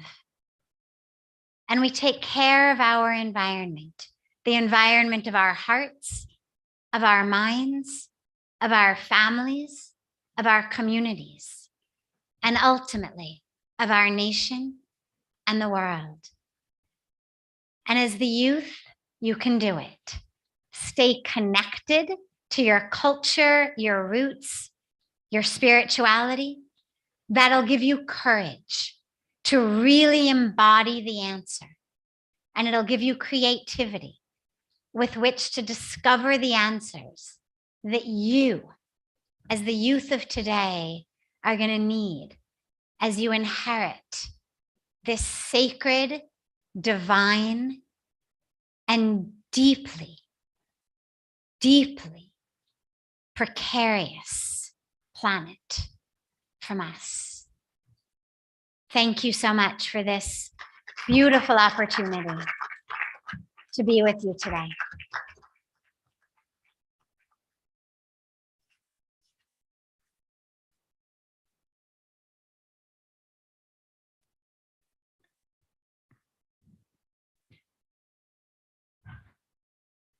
It's really wonderful to listen to spiritual leaders, because I have the opportunity to listen to so many spiritual leaders, but every time you listen to Puja Sadhviji, there's always a moment of taking a breath and reflecting. And it seems like wo kshan mein ya wo pal mein aur kuch nahi ho raha hai. So it's really beautiful, Sadhviji, all of which you have shared and have given us to reflect upon, to think about, to digest, and then also a call for us to apply those teachings and what you have shared in our lives. With that, I'll request Pujya Swami Atma Shraddhananji, who is the secretary of the Ramakrishna Mission Ashram in Kanpur. Since October 2018, he has been serving in that capacity, but his tenure of service is much, much longer. He joined the Ramakrishna monastic order in 1989 at its Bangalore center and received his final sannyasa vows in 1999. He spent 13 years at Bangalore and Mysore centers of the Ramakrishna Mutt, and also 2 years at Bailur Mutt. From 2004 to 2016, he was serving in the Chennai Ramakrishna Mutt as the editor of the Vedanta Kesari, which is a cultural and spiritual monthly on spiritual life, Indian culture and values. And apart from that, in 12 years, he was serving also Chennai as a spiritual mentor and guide for the Vivekananda Study Circle at IIT Madras. He also continues in Kanpur to conduct Vivekananda Samiti at the IIT Kanpur and speaks at various conferences, summits all across the world.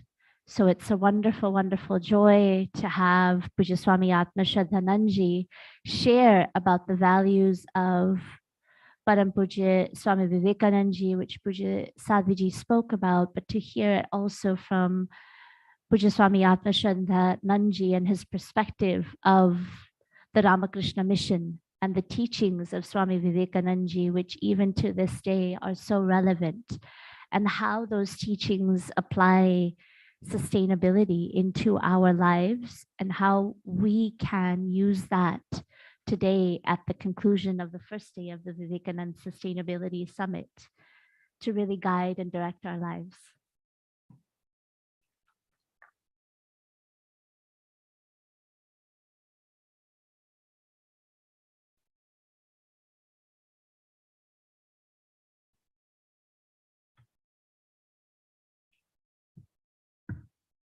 I shall begin by chanting Pranama Mantra, the salutation verse for Swami Vivekananda. It is composed by one of his brother disciples, Swami Ramakrishnanandaji. Om Namah Shri Atirajaya Vivekananda Suraye Satchit Sukha Swarupaya Swamine Tapaharine.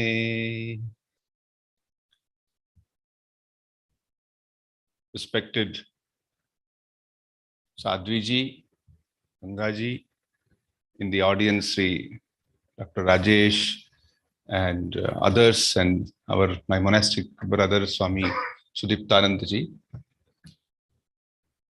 We are all here to discuss about, and since morning we have been listening to, what is sustainability and how to make this idea more applicable in our life. Historically speaking, when Swamiji was physically with us, he did not speak directly on this theme because in those days, this had not become an issue of much discussion. Swamiji passed away in 1902. But as you go through his works, his works are spread over 9 volumes, containing his lectures, containing his letters and writings, poems, interviews. You will discover that he has spoken about sustainability in a larger sense. If you take up the term sustainability, how to sustain things, how to make it something more self-regulating, you will come across the term dharma. The word dharma itself means dharayate iti dharma kyahuhu, that which sustains, that which holds you together. If you go back to the Rig Veda, you would find the term used there is ritam. Later on, it becomes satyam.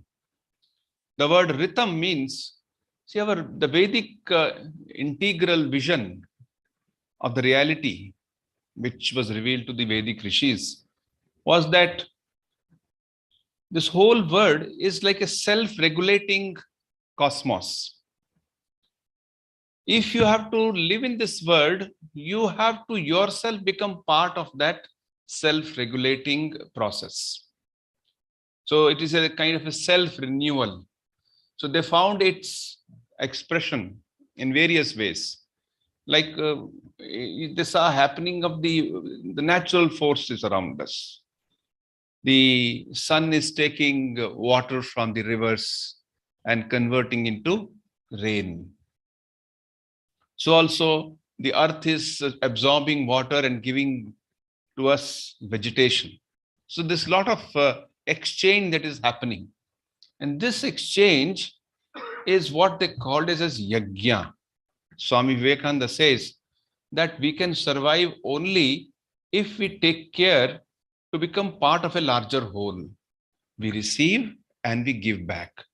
If we only are receivers, if you only think that we should be at the receiving end, we will actually end up like the legendary instances given of a woodcutter who was sitting on a branch and cutting that branch. He was very busy in cutting the branch, but he was not aware that by cutting that branch, he himself will fall down. The same way, we are like the nature which is around us. We will have to respect it because we are part of the nature. It's not that nature is something and we are something. We are part of nature. We are part of a larger whole. So this idea has to be brought down into our day-to-day thinking, our day-to-day planning, and the way we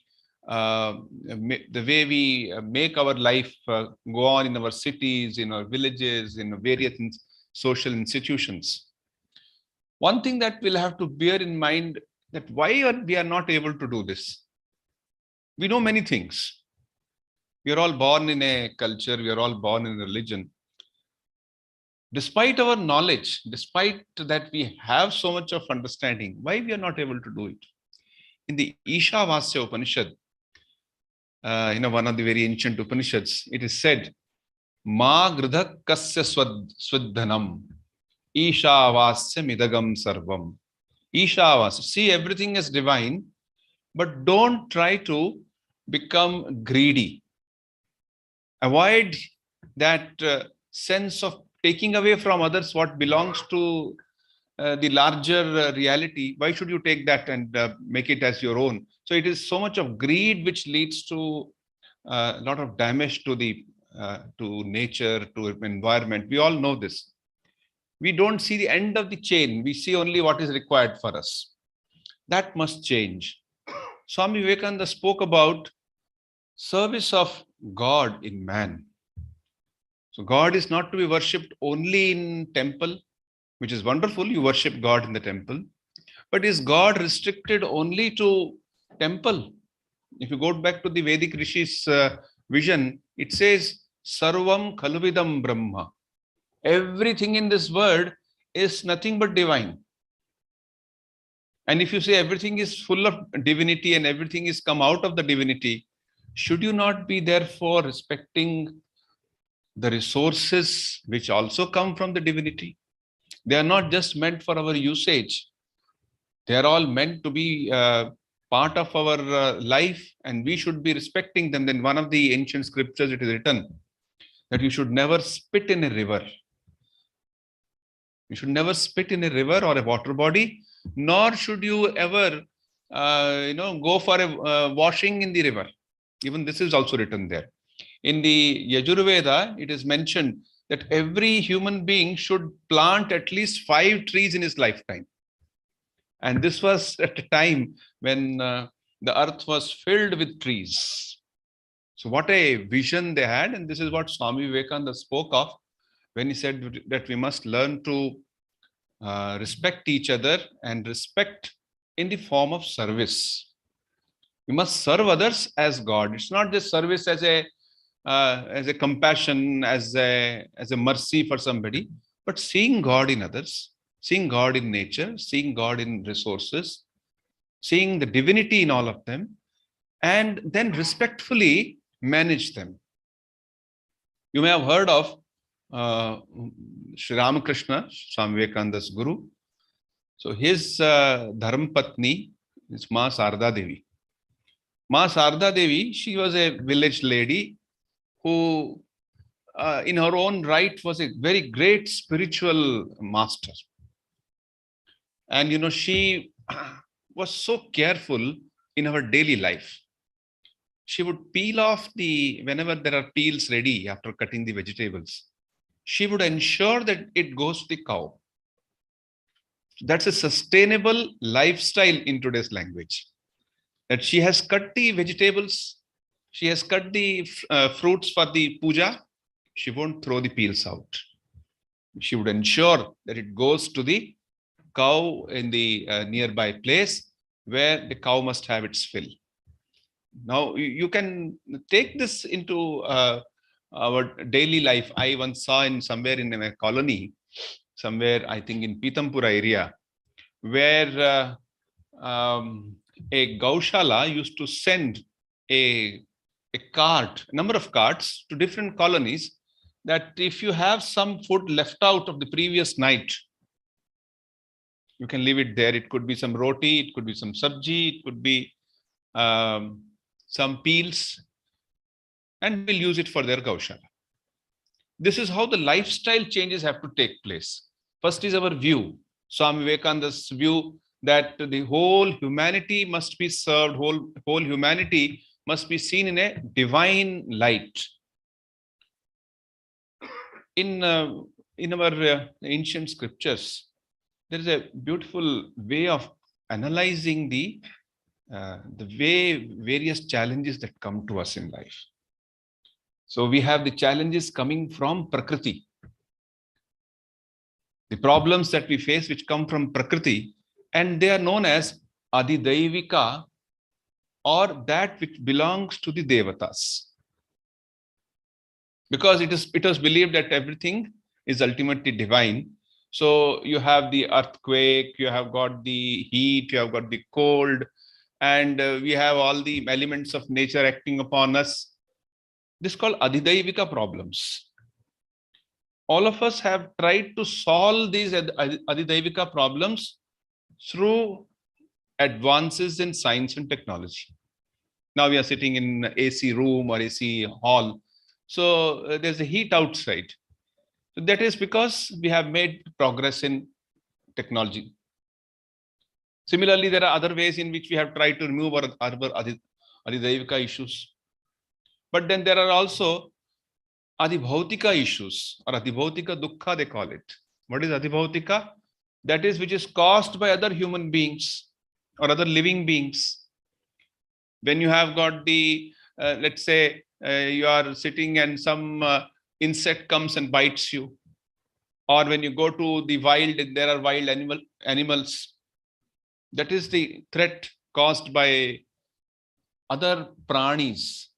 And it also includes other human beings. Say when you are going, suddenly there's a bomb blast somewhere, or there's a war that is caused by other human beings. And then this also we have tried to solve by discovering, let's say, civilizational tools. We have got the nation, we have got the military, we have got the society, we have got the various other ways in which we try to save ourselves from danger by other living beings. And the third most important thing, which is what I think is what we need to focus when we are speaking of the role of spirituality in sustainability, is the Adhyatmika challenge. The word Adhyatmika means that which is within me. It comes from me, my problems which I create for myself, my wrong attitude, my wrong approach, my wrong mindset. That kind of thinking must change.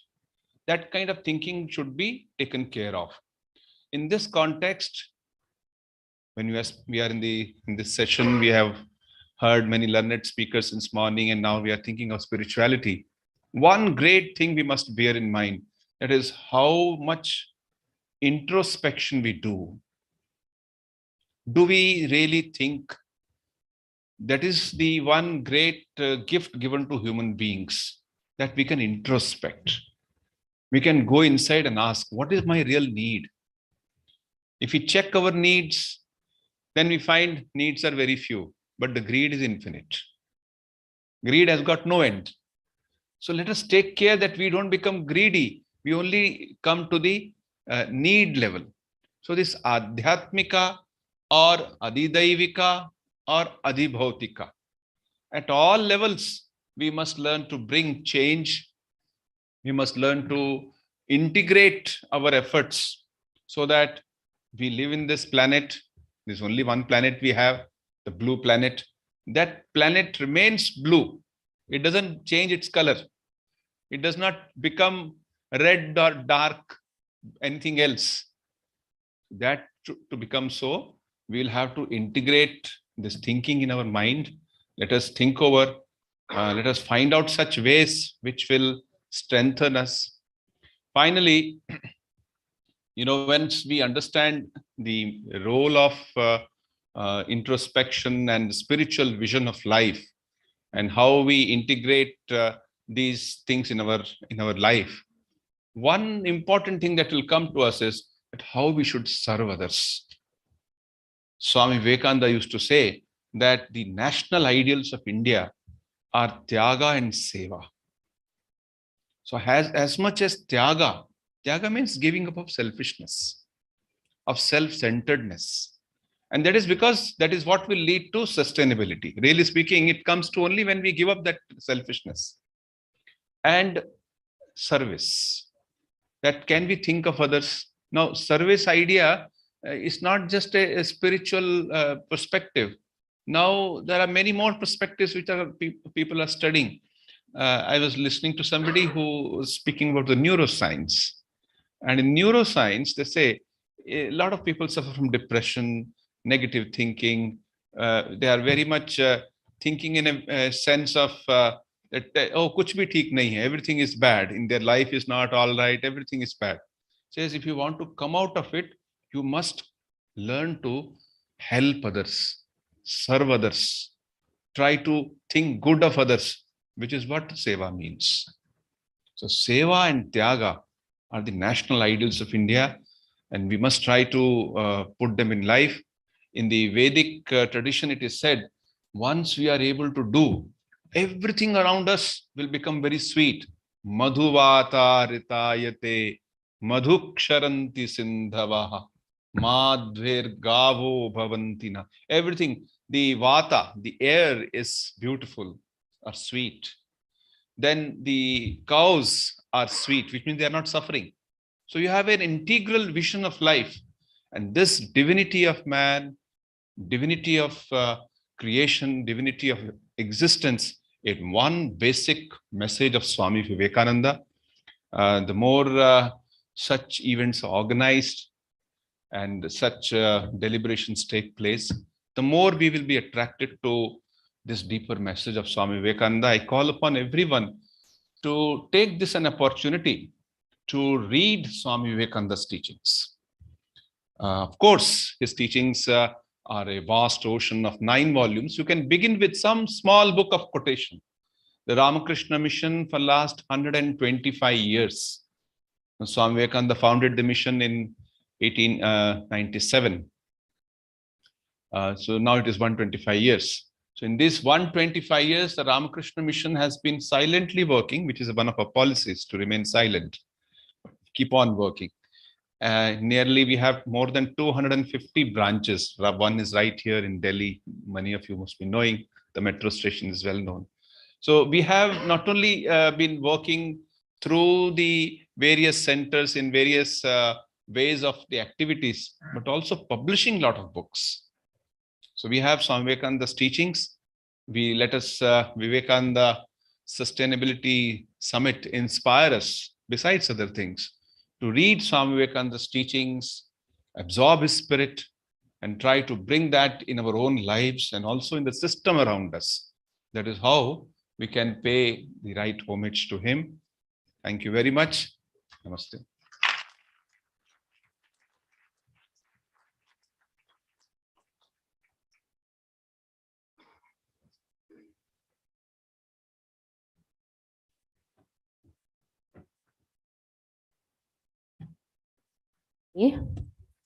I wanted to actually just take a minute and just 2-3 minutes closing statements.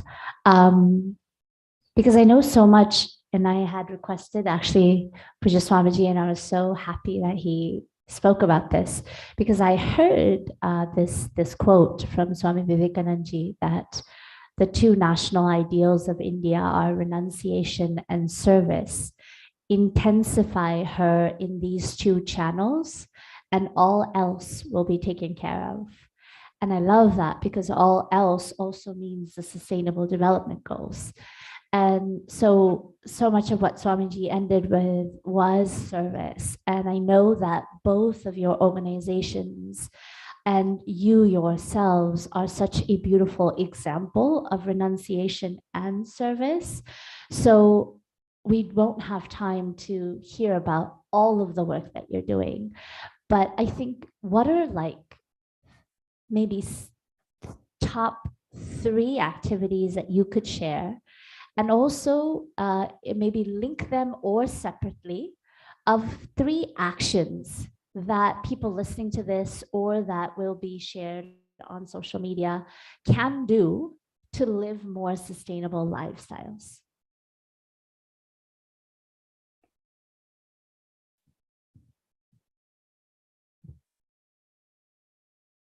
That great challenge of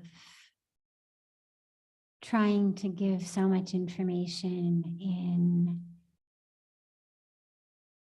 such a short and succinct time, realizing the paucity of it.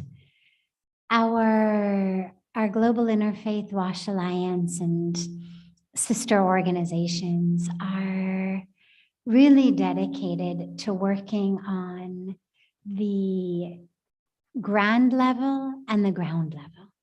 So the grand level, of course, being policy issues, working with high-level government leaders down to local level government leaders to really get how infrastructure, how policies are made, to get that changed in ways that are more sustainable. And so whether it's through white papers, whether it's through conferences, whether it's through bringing in technology that we find in other parts of the world to the government for cleaning water, for doing so much, for treating sewage in ways that can be implemented on a ground level. So that's really how we work. And on that ground level, and then on the ground level of the walking of the talk. And so working actually with youth, with women, with adolescents, with all of the different communities in the villages to really bring about a change. The great gift of the world of faith is that it changes how people think, and therefore it changes how they act. You know, there's a famous expression that says faith can move mountains. And I always say, we don't need to move the mountains. The mountains are great where they are. We only need to use faith to move the minds of people. And so that's where we really are, whether it was working with ending open defecation, now to clean water, to abating climate change, to environmental protection, to menstrual hygiene, to, I mean, so much, but using that power of faith to inspire a change in thought and therefore a change in action. And to your last point of what people can do, number 1, go vegetarian. It is the single most powerful, logistic, pragmatic action you can take.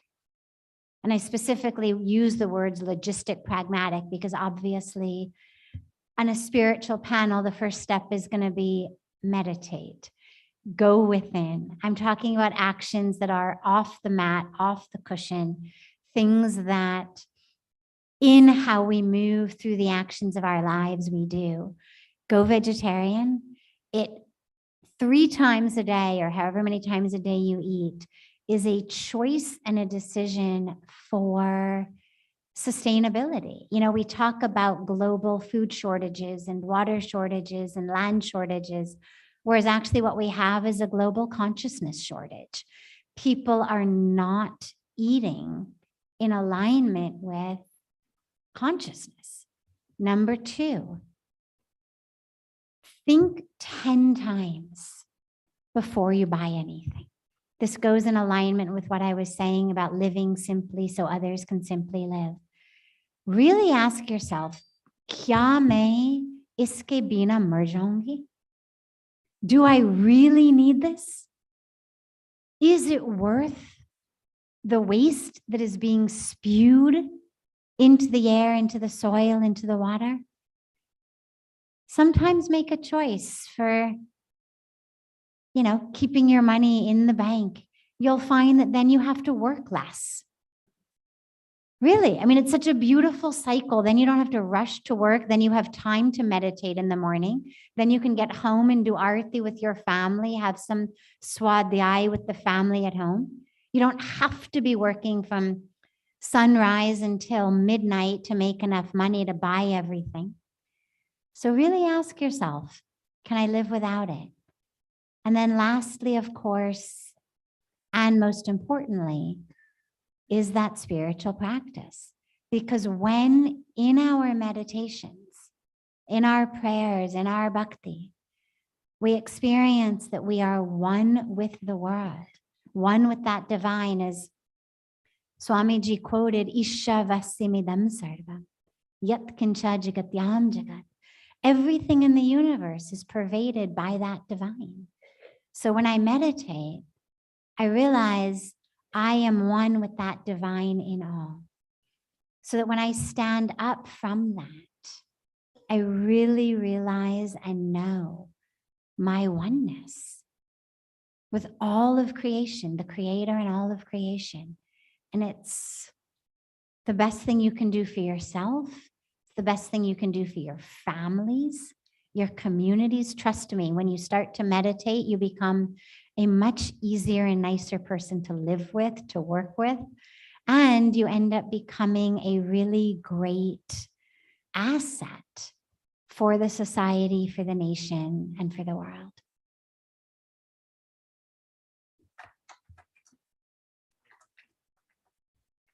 Well, I feel like Swamiji, you have shared a brief amount in your talk about the 250 centers and the publications. So I was just thinking, mere man mein aaya, agar aap share karna chahe, ki, we've been speaking about Swami Vivekanand ji shuru se abhi tak. Aapko, aapke path mein, because I feel like a lot of youth watching the two of you speak today, how did you start walking this path, and what has inspired you to be in this life of service?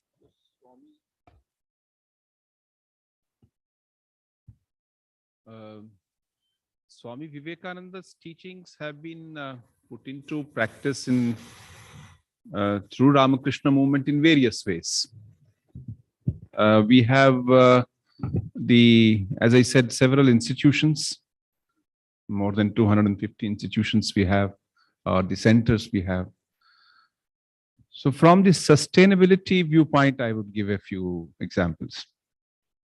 So many of our centers, including the one I come from Kanpur, we emphasize on water harvesting, on conservation of water. For instance, our center, it's a small place compared to the bigger centers of the mission. It is 1.5 acres of land in the heart of city, the Kanpur city.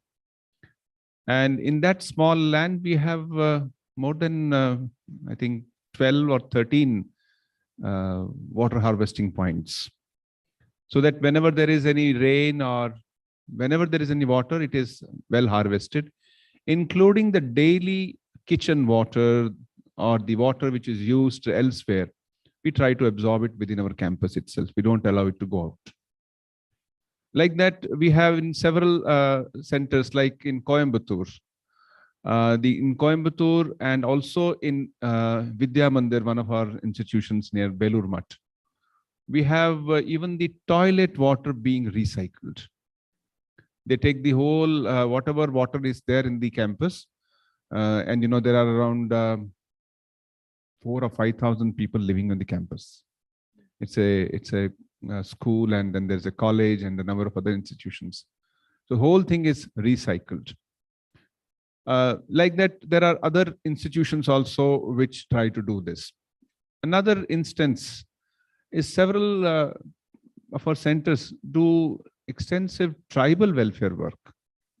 Like one in Narayanpur, which is in Chhattisgarh. It is spread over several acres. It tries to educate the tribals in various farming techniques, and also how to make life more sustainable. They are also given education, health, and education in skill development, and so on. Then there are other ways in which these things done. Like in Mysore, we have our ashrama, where the children are sensitized to the school there. Their children is sensitized to nature. So we have a small school there. We call it as nature school, where children go there and they are taught about how to appreciate nature. So it's not just you enjoy nature, appreciate small little things, how the flower grows, how when a season changes, how the insects they come out, or how the impact of sunlight on plants happens. Small little things, a nature tour or a nature appreciation. So these are a few instances about how the idea of sustainability happens in our institutions. Besides this, the Ramakrishna Mission works in the field of education, medical care, and also extensive non-formal education. We have a agriculture research institute kind of thing in Ranchi. We call it Krishi Vigyan Kendra. They work among several villages. So this is just an overview of how the mission's activity in this level happen. Of course, as I said, the mission works at different things, including the literary or education or other areas. There's a question that has come in that I just want to close with, and either of you can take it, or if both of you would like to answer. We'll try to, if we can keep it short so that we'll close the session afterwards. If someone wants to do something for the society, however, his or her family does not like it, in this situation, what is important? Should they stop social work, or should they keep doing the work whether their family likes it or not? So please guide.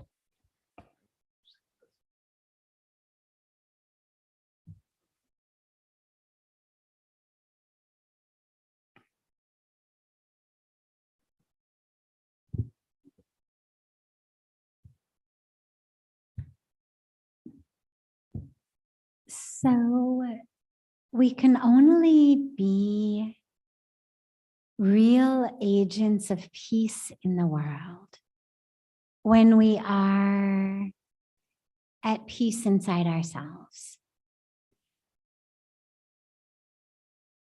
And if in our families there is significant lack of peace, significant unrest and conflict and disturbance in the family, inevitably that's going to impact my own inner experience of peace. Yes, spirituality, of course, teaches us and guides us, and we aim to learn how not to be impacted by the environment around us. And yet, inevitably, when your loved ones are really upset with you, it's going to have some kind of an impact on you, on your peace. And so the goal would be to figure out a way to balance both. Serving the community, the nation, the world is critical. It's our dharma. I mean, we are called upon to serve. You read the Bhagavad Gita, you can't possibly walk away from a reading of the Bhagavad Gita without knowing that we must engage in conscious action, karma yoga, and what that means and what a yogi is like when he or she walks through the world. Concepts of nimitta matram, being an instrument in God's hands. These are core components, seva. These are core components of our dharma. And so obviously we cannot forsake our dharma just because other people don't want us to engage in it. And yet simultaneously, it's going to be very hard to stay in peace if our family is in the midst of conflict and unrest. So this would be where it would be important to have a conversation with them, bring them to a guru, bring them to an ashram, bring them to a mentor. Clearly, they can't possibly be anti-seva or anti-karma yoga or anti-service.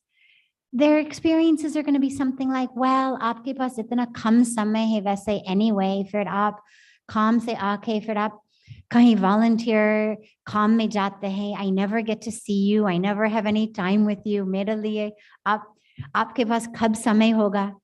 So these are the situations that arise in families. It's not that they're anti-seva or anti-altruism. There's always going to be something else going on. Find out what the core issue is, and then see whether there's a way you can address that and still be able to fulfill your dharma through service. I'll make a small addition to what she has rightly said. When it comes to service or seva, it is not something which we can dispose of, or which we might think, well, it's okay if we don't have it. We are all interdependent. We are all part of a larger process. For instance, the food that we eat is not what we grow. Some farmer somewhere has grown it. Some by sub-transportation it has come. Similarly, there are other things in our life which are happening for which we are not directly involved, including this electricity which we are consuming, or the technology that we are using. Some scientist somewhere has done it. So in our scriptures, there is the idea of Pancha Mahayagyas. And one of the yajna is Nri Yajna, or trying to help others, other human beings. There's also the Rishi Yajna, giving back to the nature in various ways, through the Rishis, through their knowledge, the human beings for what they do for us, for the living beings for being present. We all know that if there are no bees, for instance, the crops will all begin to collapse. So there are other beings which are important for us.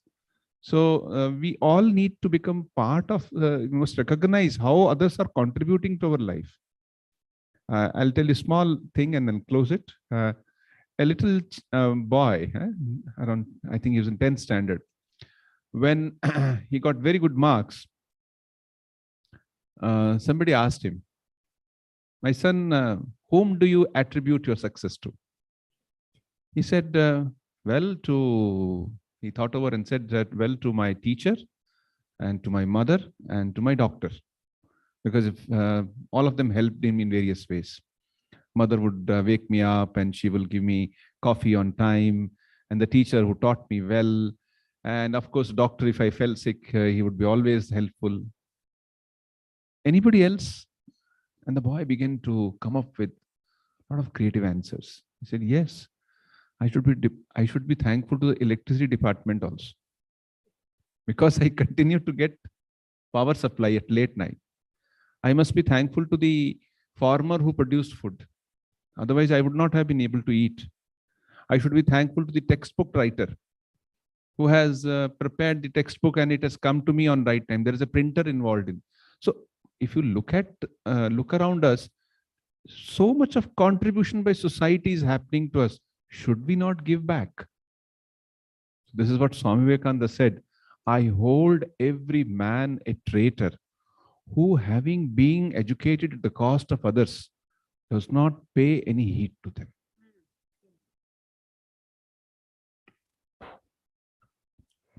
Thank you.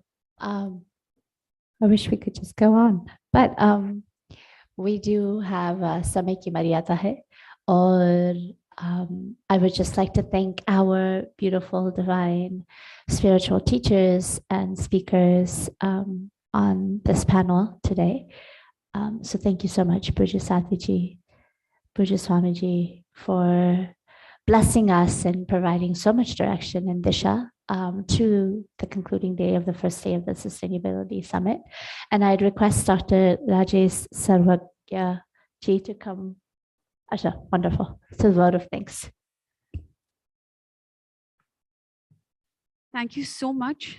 Indeed, I don't have words, but thank you so much for providing such an enlightenment to us today from the bottom of my heart.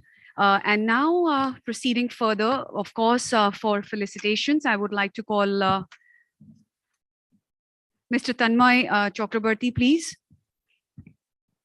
Mr. Tanmay Chakrabarti to facilitate none other than Pujya Sadhvi Bhagwati Saraswati ji.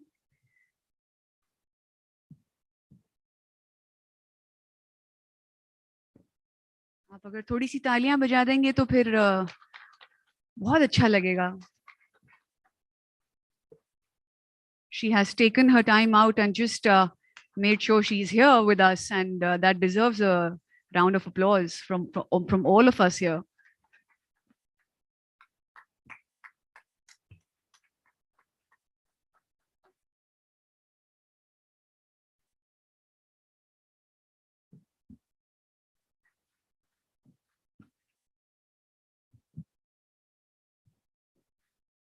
Thank you so much.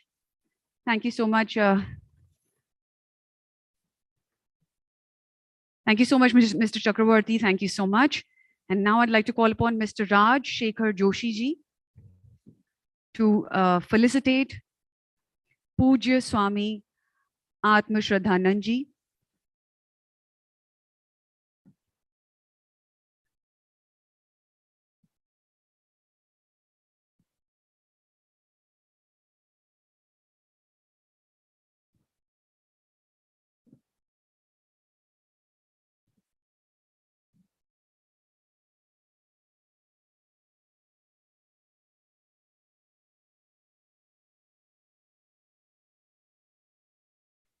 Thank you so much, Swamiji.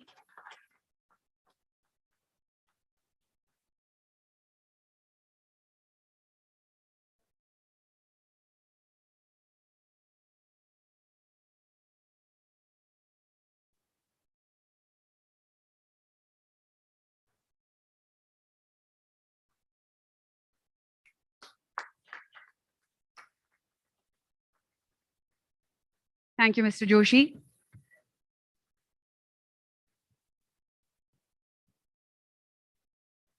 Thank you, sir. And now I'd like to call upon Mr. Sanjeev Sharma ji to please felicitate Kumari Ganga Nandini ji.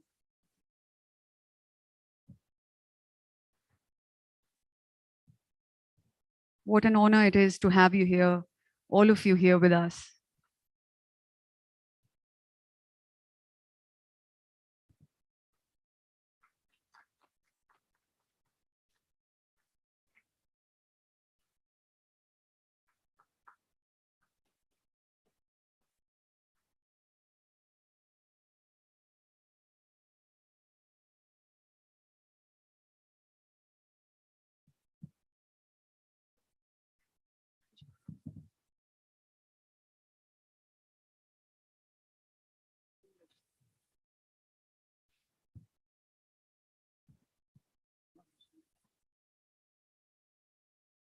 Thank you so much to each and every one of you. And Last but not the least, as you might already be aware, Sadhguru has launched a global movement to save soil. As we speak, he is riding on the bike somewhere in Eastern Europe to spread awareness amongst the larger I'm sorry, I missed that word. And on board the policy makers to make strong policies to save soil. Now we have Nitish ji, a volunteer from Isha Foundation, to brief us about this very movement. He has been waiting for a very long time, and I'm sure we can. Thank you so much for your patience, Nitish ji. We're all eager to hear about this movement.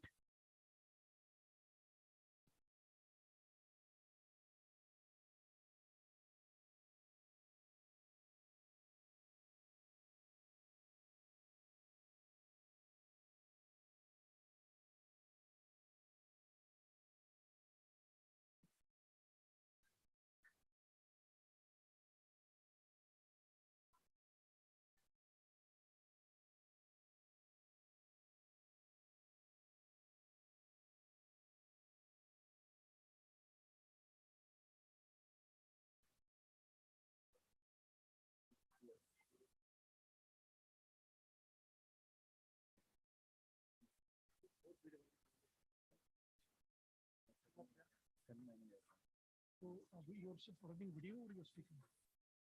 We just speak, but I think we can do it. Because now we are already late by 1 hour. 1 kilometer to small safety. It won't be 15. We will run the video. We will be running in afternoon. It's fine. Because it is dishonest to you if you speak now and nobody will speak.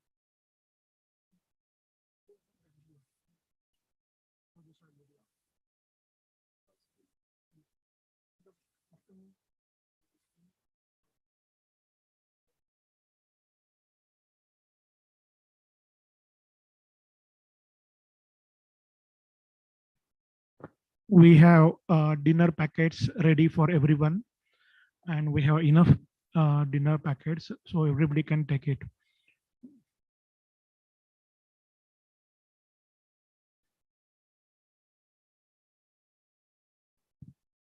Thank you so much to each and every one of you for your very valuable time and for making us to this summit. We have lots to look forward to tomorrow as well.